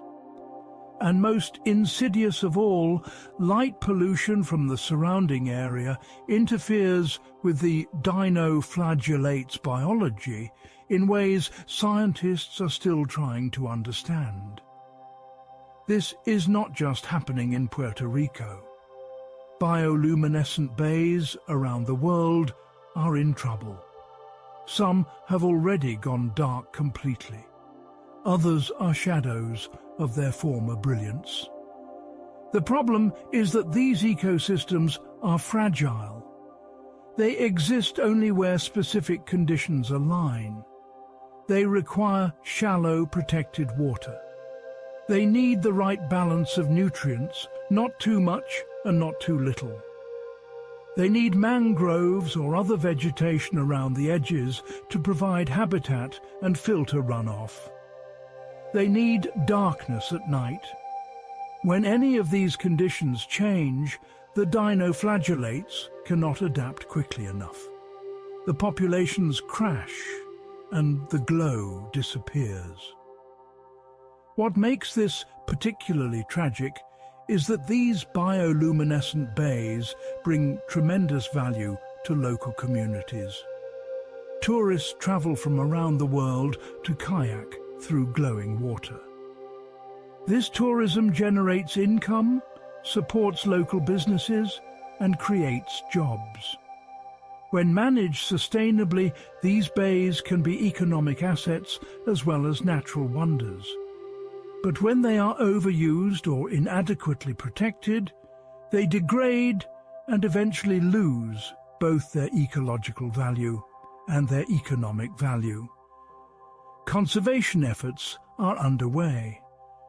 In Vieques, authorities have banned swimming in Mosquito Bay and strictly limited boat traffic. They are working with nearby communities to reduce light pollution and control chemical runoff. They are educating visitors about the fragility of the ecosystem and the behaviors that help protect it. These efforts have shown some success.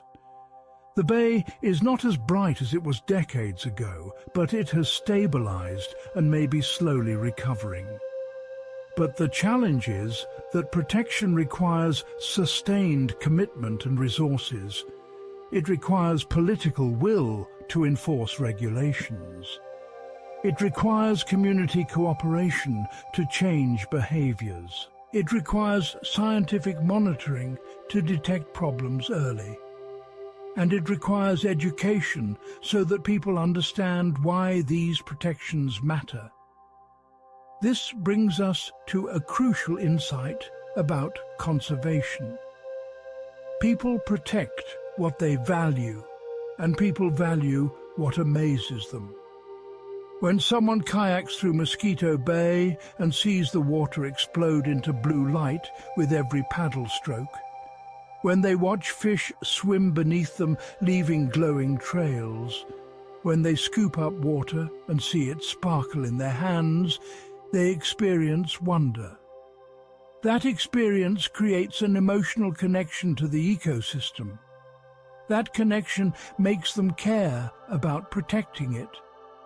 They become advocates, supporters, donors, volunteers. Wonder is the seed from which conservation grows. This is true for all bioluminescent organisms, not just dinoflagellates. Consider fireflies. Firefly populations are declining rapidly across much of their range. In some areas, they have disappeared entirely. The primary threats are habitat loss, pesticide use, and light pollution. But unlike some endangered species that disappear without most people noticing, the decline of fireflies is visible and visceral. People notice when the summer lights go out. This visibility is powerful for conservation. When people realize that their children might never see fireflies, they want to act.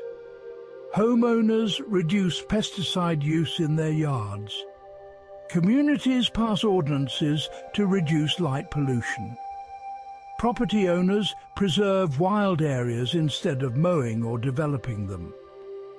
Conservation groups form to protect firefly habitats. All of this happens because people care about fireflies, and they care because fireflies inspire wonder. Scientists have documented this effect. Studies show that people who have positive experiences with nature, especially experiences that inspire awe or wonder, are more likely to support conservation efforts, donate to environmental causes, and change their own behaviors to be more environmentally friendly. Bioluminescence, with its inherent magic and beauty, is particularly effective at creating these transformative experiences. This is one reason why aquariums increasingly feature bioluminescent exhibits. They know that showing people jellyfish glowing in darkened tanks, or creating displays that explain and simulate bioluminescence, creates lasting impressions. Children who see these exhibits develop fascination with marine biology. Adults leave with deeper appreciation for ocean ecosystems. Some percentage of visitors become lifelong supporters of ocean conservation because of a single encounter with glowing creatures. But we must be honest about the scale of the threats. Light pollution is increasing globally. Every year, more areas of the planet are affected by artificial light at night. This impacts not just bioluminescent organisms, but also countless other species that depend on natural patterns of light and dark. Birds migrate at the wrong times. Sea turtle hatchlings crawl toward beach lights instead of toward the ocean. plants bloom at the wrong seasons. The disruption to natural rhythms affects entire ecosystems. For fireflies specifically, light pollution is devastating. Remember that fireflies use precisely timed flash patterns to find mates. When artificial light overwhelms these signals, reproduction fails. A firefly habitat next to a brightly lit parking lot becomes a population sink.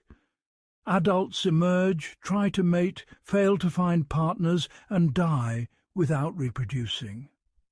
Within a few generations, the population crashes. The solution seems simple. Turn off unnecessary lights. Use shielded fixtures that direct light downward instead of upward and outward. Switch to amber or red lights that are less disruptive than white or blue lights. Create dark sky reserves where natural darkness is protected.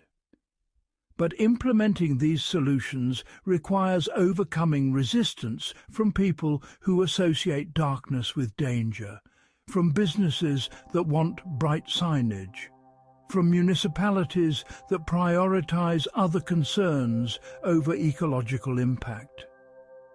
Nonetheless, progress is being made. The International Dark Sky Association has certified over 100 dark sky places around the world, protecting areas where natural night skies can still be experienced. Some communities have embraced firefly-friendly lighting policies. In Japan, which has strong cultural associations with fireflies, there are entire towns that coordinate efforts to preserve firefly populations, including strict controls on lighting during firefly season. Climate change poses another massive threat to bioluminescent organisms, particularly marine species. Ocean warming affects the distribution of species, the timing of plankton blooms, and the chemistry of seawater. Ocean acidification, caused by increased carbon dioxide absorption, disrupts the chemical environment in ways that may interfere with bioluminescent reactions or the organisms that produce them. Deep-sea ecosystems, where bioluminescence is most prevalent, are particularly vulnerable to climate change because deep-sea organisms often have narrow tolerance ranges for temperature and chemistry. They have evolved in stable environments for millions of years. They cannot adapt quickly to rapid changes. As ocean conditions shift, some bioluminescent species may be able to migrate to new areas. Others may face extinction. We are also seeing impacts from plastic pollution. Microplastics are now found throughout the ocean, from the surface to the deepest trenches. These particles are ingested by plankton, including bioluminescent dinoflagellates. The effects are still being studied, but early evidence suggests that microplastics can interfere with feeding, reproduction, and potentially with the bioluminescent system itself. A dinoflagellate trying to produce light, while its digestive system is clogged with plastic fragments, may not be able to function normally. Chemical pollution adds another layer of threat. Pesticides that wash off agricultural fields into rivers and eventually into the ocean can harm bioluminescent plankton. Industrial chemicals, pharmaceuticals, and heavy metals all accumulate in marine environments and can disrupt the delicate biochemistry required for bioluminescence. Even sunscreen, which seems harmless, contains chemicals that are toxic to some marine organisms at high concentrations. So what can be done? Conservation of bioluminescent organisms requires action on multiple fronts. We need protected areas where critical habitats are shielded from development and overuse. We need pollution controls to reduce the chemicals entering marine and terrestrial ecosystems. We need light pollution reduction to allow bioluminescent organisms to use their signals effectively. We need climate action to slow the pace of environmental change and give organisms time to adapt. But beyond these practical measures, we need something less tangible but equally important. We need to cultivate wonder. We need to ensure that each generation has opportunities to experience bioluminescence directly, to see fireflies, to visit a glowing bay, to watch jellyfish in an aquarium, to learn about deep-sea animals creating light in the abyss. These experiences create the emotional foundation for caring about conservation. This is why education is so crucial. Schools that teach children about bioluminescence, that take them on nighttime field trips to see fireflies or to beaches where bioluminescent plankton washes ashore, that show them videos of deep-sea bioluminescence. These schools are creating the next generation of environmental stewards.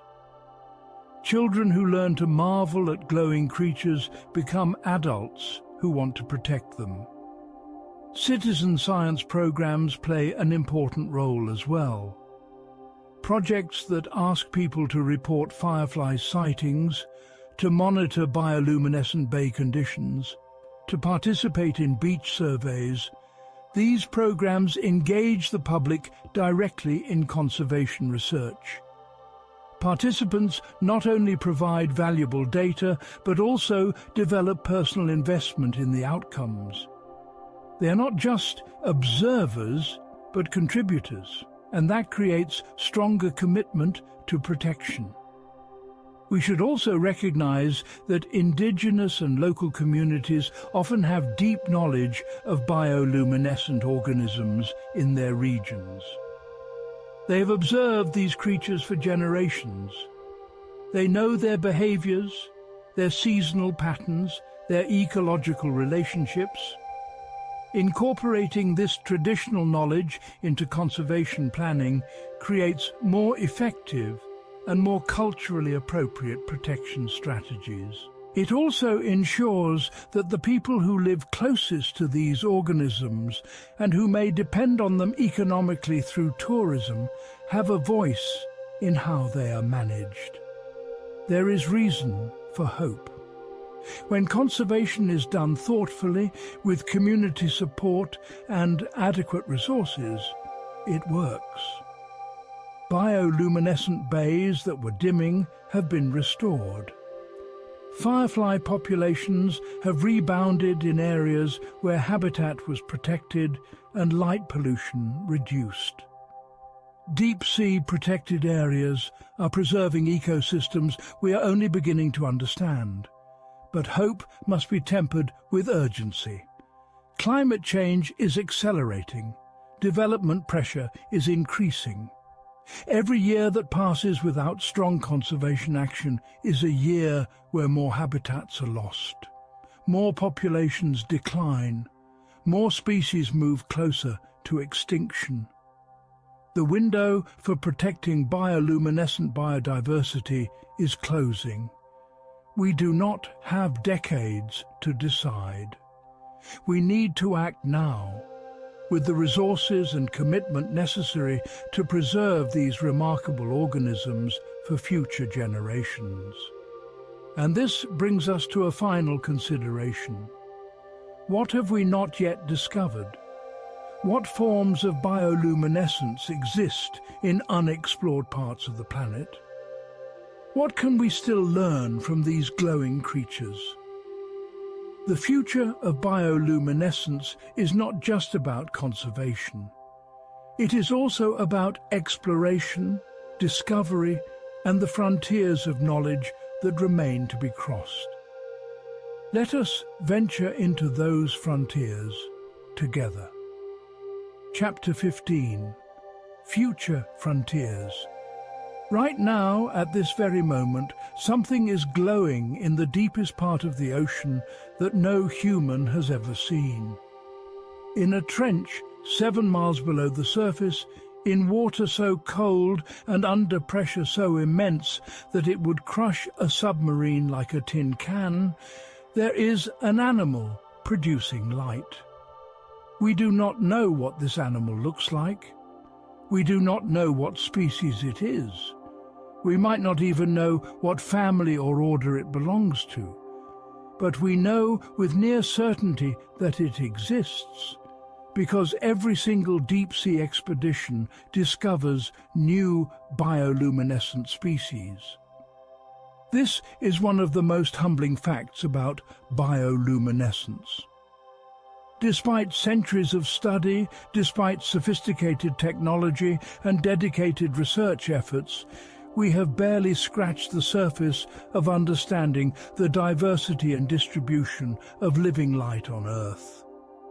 Scientists estimate that we have explored less than 5% of the ocean. The remaining 95% is essentially unknown territory. And the deeper you go, the less we know.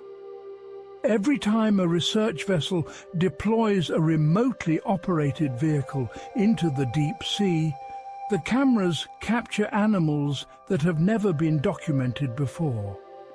Many of these animals glow. Some glow in ways that seem impossible until you see them with your own eyes. Strange body plans, unexpected color combinations, light organs in bizarre locations, flashing patterns that seem to serve no obvious purpose.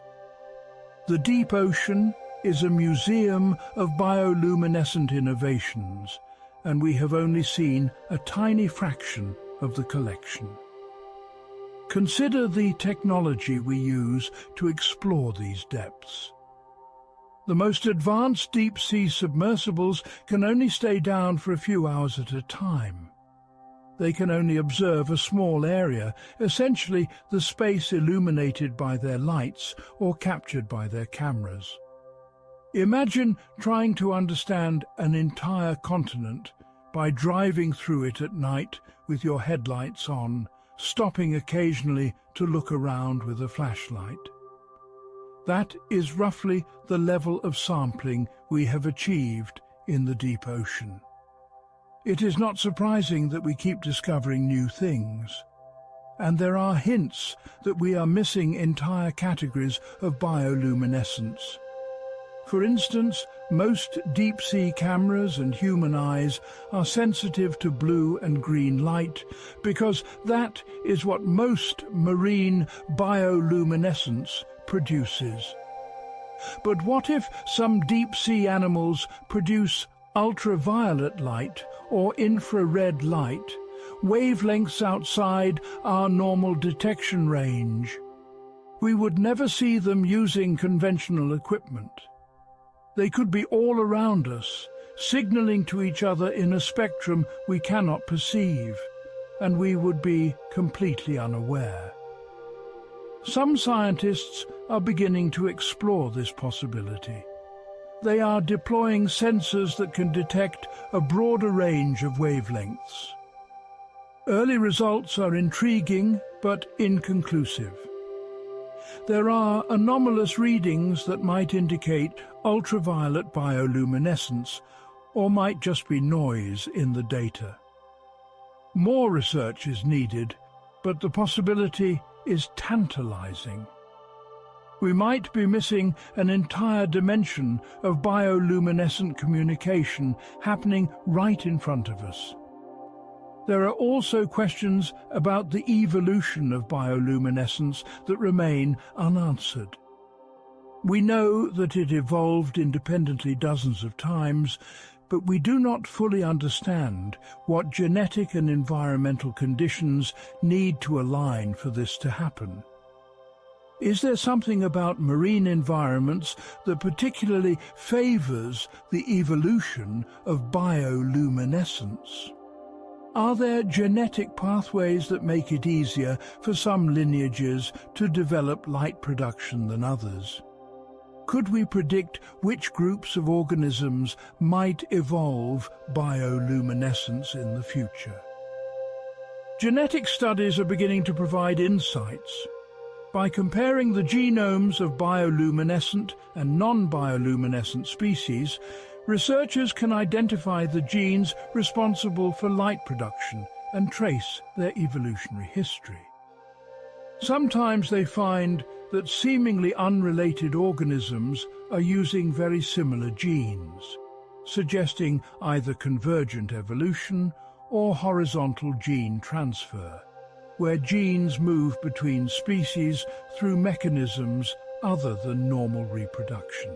Horizontal gene transfer is particularly interesting because it suggests that bioluminescence might spread through ecosystems faster than we previously thought. If bacteria carrying bioluminescent genes can transfer those genes to other organisms, then entire new lineages could acquire the ability to glow without needing to evolve it from scratch. This has implications for understanding biodiversity in the deep sea and for thinking about how quickly organisms can adapt to changing environments. Let us also consider the possibility of undiscovered terrestrial bioluminescence. We assume that bioluminescence is rare on land compared to the ocean, but this assumption is based on our observations in relatively well-explored areas. What about the remote rainforests of the Amazon, the Congo, or Southeast Asia?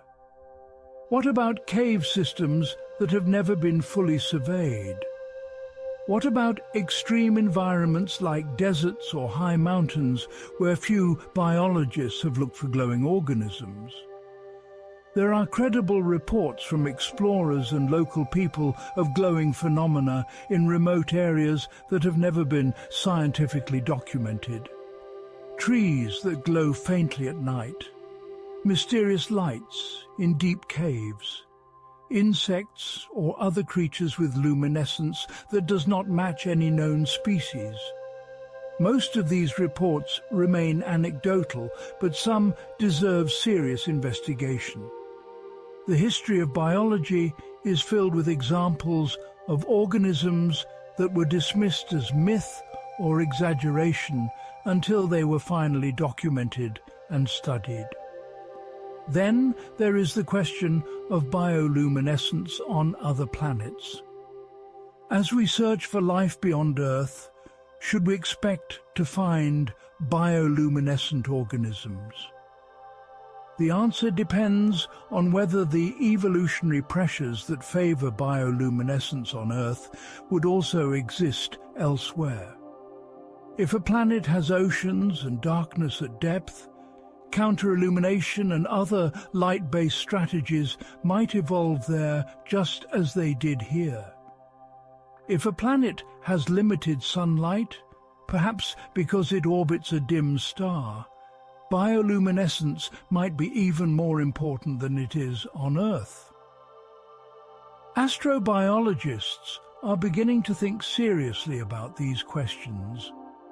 Some have proposed that we should look for light signatures from exoplanets, the planets orbiting other stars, that might indicate biological bioluminescence. This would be extraordinarily difficult to detect with current technology, but future telescopes might make it possible. Imagine discovering life on another world, not by detecting oxygen in its atmosphere or water on its surface, but by seeing the collective glow of trillions of bioluminescent organisms lighting up its night side. Closer to home, there is intense interest in the possibility of life in the oceans beneath the ice of Jupiter's moon Europa or Saturn's moon Enceladus. These moons have liquid water oceans beneath their frozen surfaces. These oceans are in complete darkness, never having seen sunlight. If life exists there, it would face many of the same challenges as deep-sea life on Earth. Bioluminescence might be an excellent solution to those challenges. Future missions to these moons will carry instruments capable of detecting light. If those instruments record bioluminescence, it will be one of the most significant discoveries in human history. But we do not need to go to other planets to find extraordinary bioluminescent discoveries. There is still so much to learn right here on Earth. Researchers are beginning to use new technologies to study bioluminescence in ways that were impossible just a few years ago. High-speed cameras can capture the rapid flash patterns of animals in detail that reveals timing and patterns invisible to the naked eye. Genetic sequencing allows us to identify and compare bioluminescent genes across thousands of species. Robotic submarines can explore depths and stay submerged for durations that human-occupied vehicles cannot match. One particularly exciting area of research involves understanding the neural control of bioluminescence. How does a firefly coordinate the flashing of thousands of photosites to create a perfectly timed signal? How does a squid control individual photophores across its body to create complex patterns? The nervous systems of these animals are relatively simple compared to vertebrate brains, yet they achieve remarkable precision. Understanding these control mechanisms could have applications in neuroscience and robotics. Scientists are also exploring the chemistry of bioluminescence in much greater depth than ever before. New analytical techniques allow researchers to identify luciferin and luciferase variants with extraordinary precision. They are discovering that there is much more chemical diversity than previously realized. Some organisms use luciferin molecules that are entirely novel. Others use combinations of known molecules in unexpected ways. Each discovery adds to our understanding of biochemistry and potentially provides new tools for medicine and technology. There is also growing interest in synthetic biology approaches to bioluminescence. Rather than just studying natural bioluminescence, scientists are designing new bioluminescent systems that do not exist in nature. They are creating artificial luciferins that glow brighter or in different colors. They are engineering enzymes that work more efficiently or in different cellular environments. They are even designing entirely new light-producing chemical reactions inspired by bioluminescence but based on different chemistry. Why do this? Because engineered bioluminescence could have applications that natural systems cannot achieve. Imagine bioluminescent bacteria that glow only in the presence of specific cancer biomarkers, providing ultra-sensitive disease detection.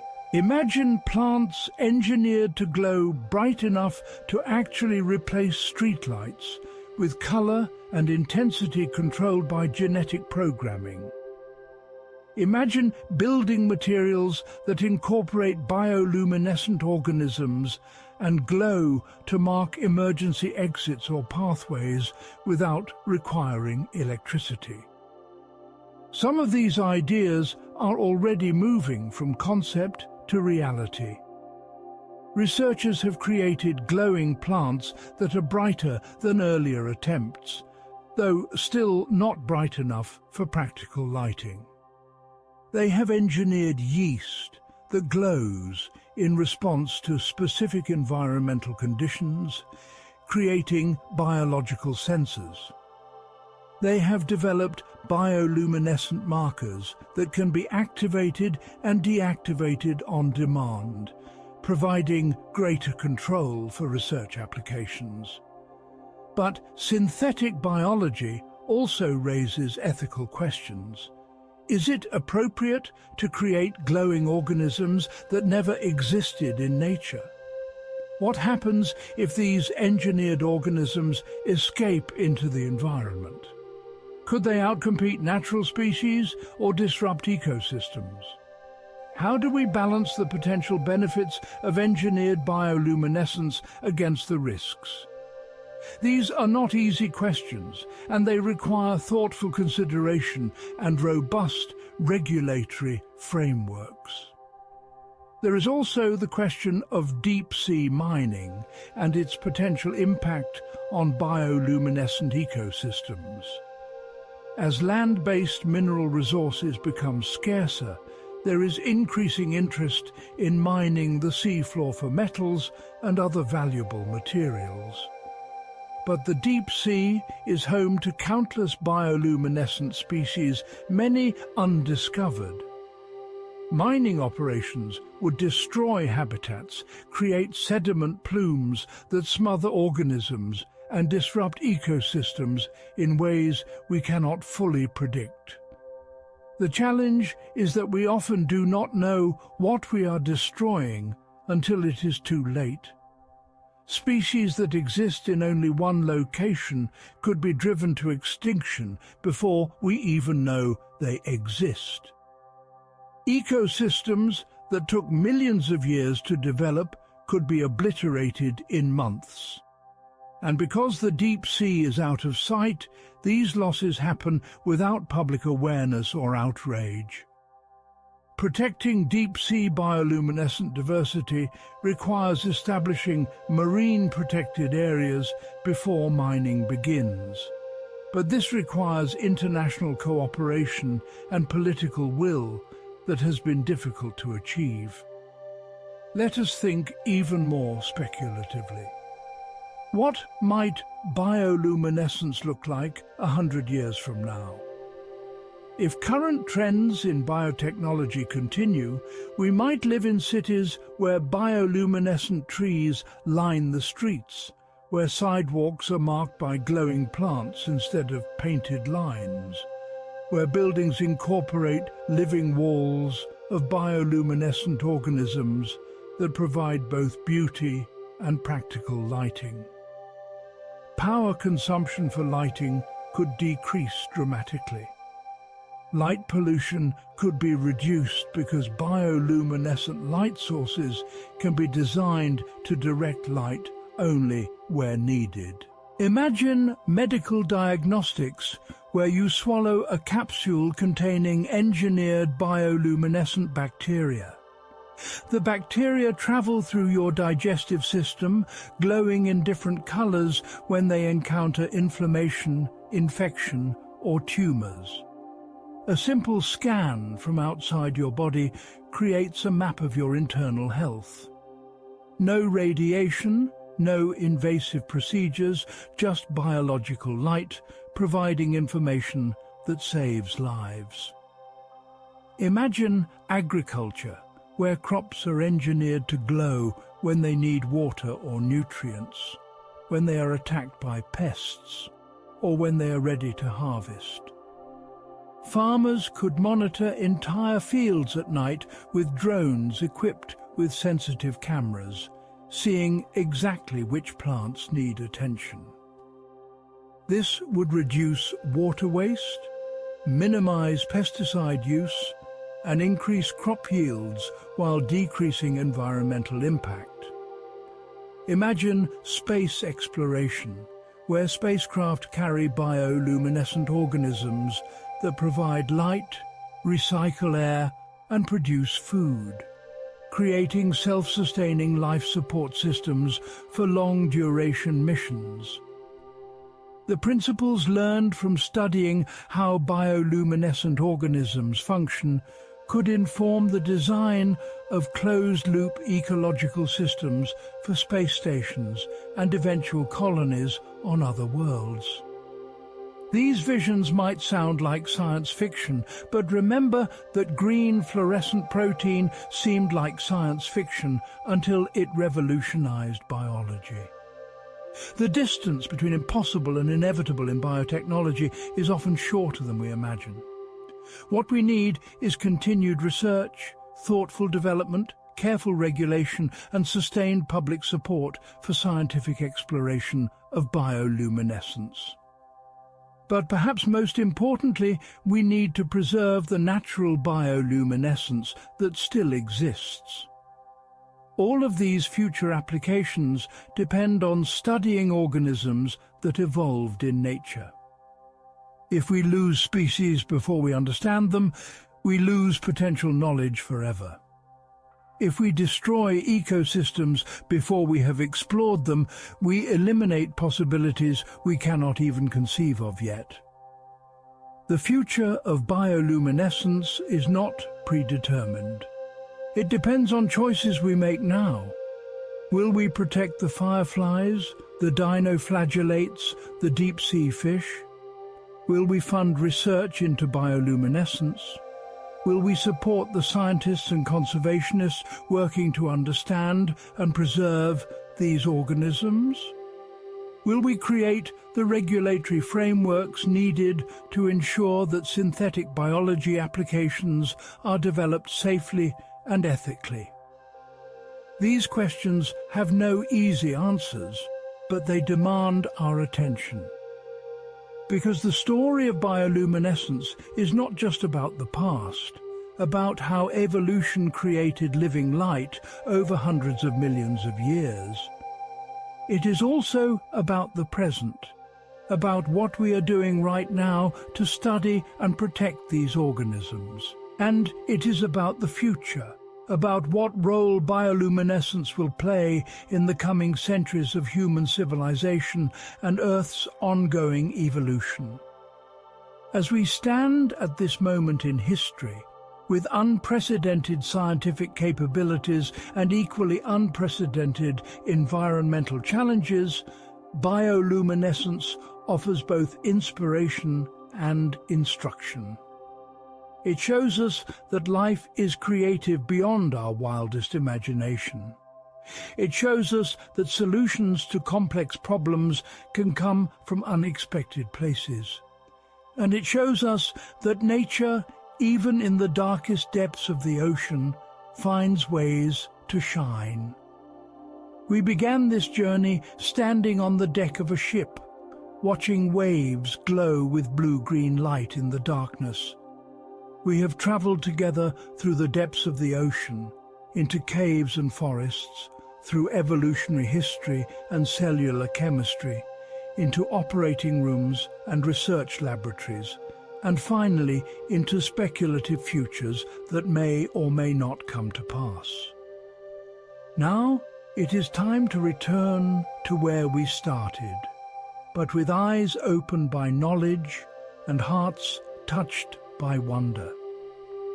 Think back to that first moment of seeing bioluminescence, whether it was fireflies in a childhood summer or a video of deep-sea creatures glowing in the abyss. What did you feel? Probably surprise, certainly curiosity, maybe even a sense of magic. That feeling is important. Hold on to it, because that feeling is what connects us to the natural world in ways that facts and figures alone cannot achieve. Bioluminescence teaches us something profound about life itself. It teaches us that even in the darkest places, even under crushing pressure, even in cold that would freeze our blood, life finds a way not just to survive, but to thrive. And more than that, to create beauty.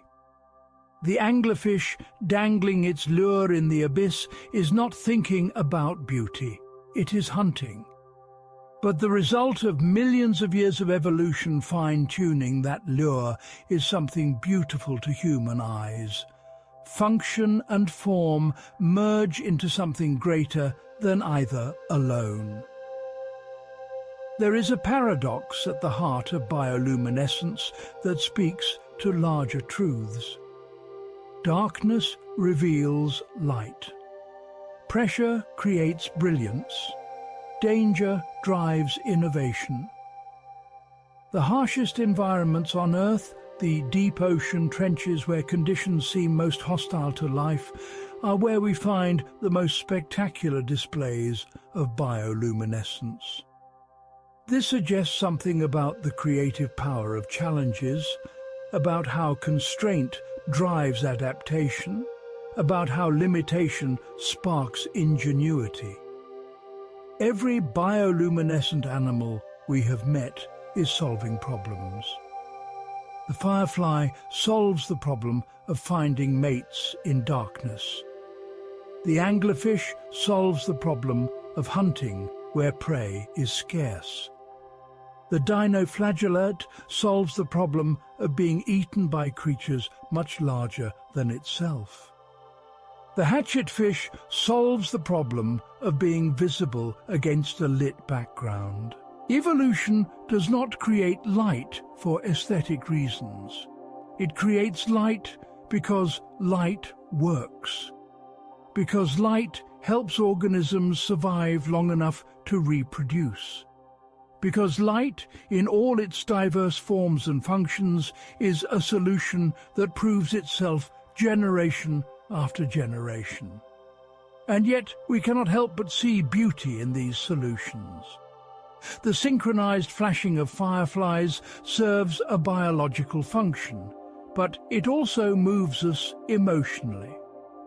The glowing waves in a bioluminescent bay result from a defensive strategy in single-celled organisms, but they inspire awe in everyone who sees them.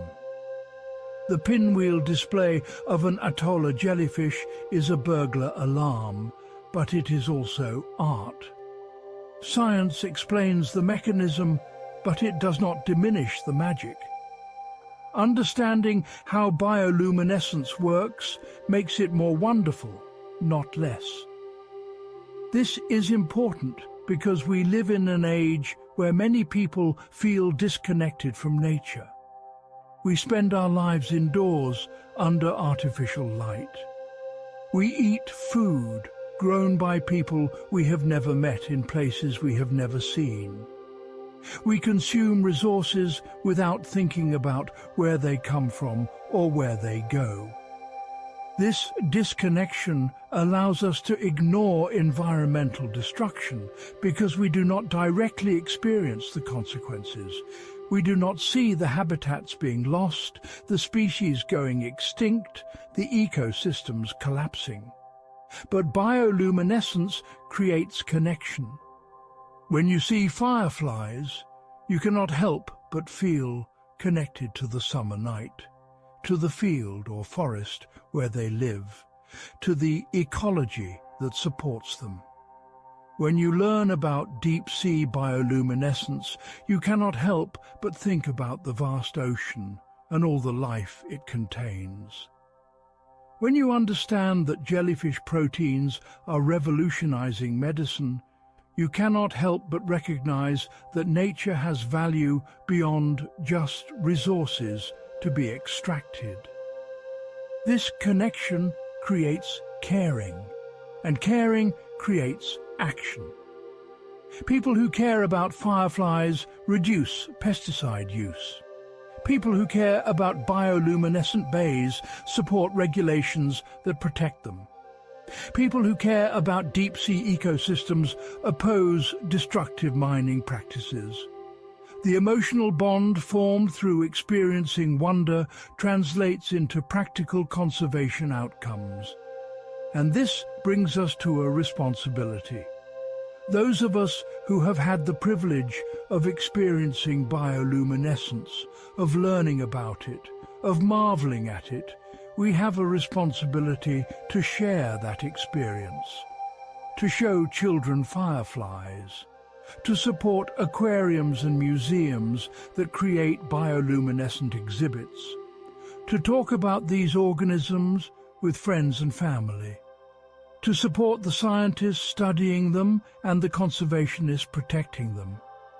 Wonder is not meant to be hoarded. It multiplies when shared. We also have a responsibility to acknowledge what we have lost. There are places where bioluminescent bays once glowed that are now dark. There are forests where fireflies once filled summer nights that are now silent. There are ocean areas once teeming with bioluminescent life that are now depleted. We cannot change the past, but we can learn from it. We can make different choices going forward. We can decide that what remains is worth protecting. The interconnectedness of life is another lesson bioluminescence teaches. The anglerfish depends on bacteria for its glowing lure. The bacteria depend on the fish for habitat and nutrients. Both depend on an ecosystem of prey animals and detritus and ocean currents and countless other factors. Remove any piece of this web and the whole thing begins to unravel. This is true for all ecosystems. Everything is connected to everything else. Protecting bioluminescent organisms means protecting entire ecosystems, and that protection benefits far more than just the glowing species. Consider also what bioluminescence tells us about adaptation and change. These organisms have been adapting to changing conditions for hundreds of millions of years. The chemistry of bioluminescence has been refined through countless generations. The neural controls have been optimized through selection pressure. The ecological strategies have been tested against real-world challenges. This is evolution in action, and it continues today. But evolution works on timescales of thousands or millions of years. The environmental changes we are causing are happening on timescales of decades or even years. Evolution cannot keep up. This is why conservation cannot wait for organisms to adapt. The pace of change is too fast. We must slow the change, reduce the threats, and preserve habitats so that organisms have time to respond evolutionarily to the new conditions we are creating. There is hope in human creativity and innovation. The same species that has caused so much environmental damage is also capable of remarkable problem-solving. We have created technologies that allow us to study the deepest ocean. We have decoded the genetics of bioluminescence. We have learned to harness bioluminescent proteins for medicine. We have the knowledge and the tools to protect what remains and to restore some of what we have damaged. What we need is the will to do so. And this will must be sustained over generations. Conservation is not a project with a clear endpoint. It is an ongoing commitment. The threats to bioluminescent organisms will not disappear on their own. Climate change will continue for decades, even if we stop all emissions today. Development pressure will continue as human populations grow. Pollution will require constant vigilance to prevent and remediate. Each generation must take up the work of protection and pass it to the next. But this work is not burden. It is privilege.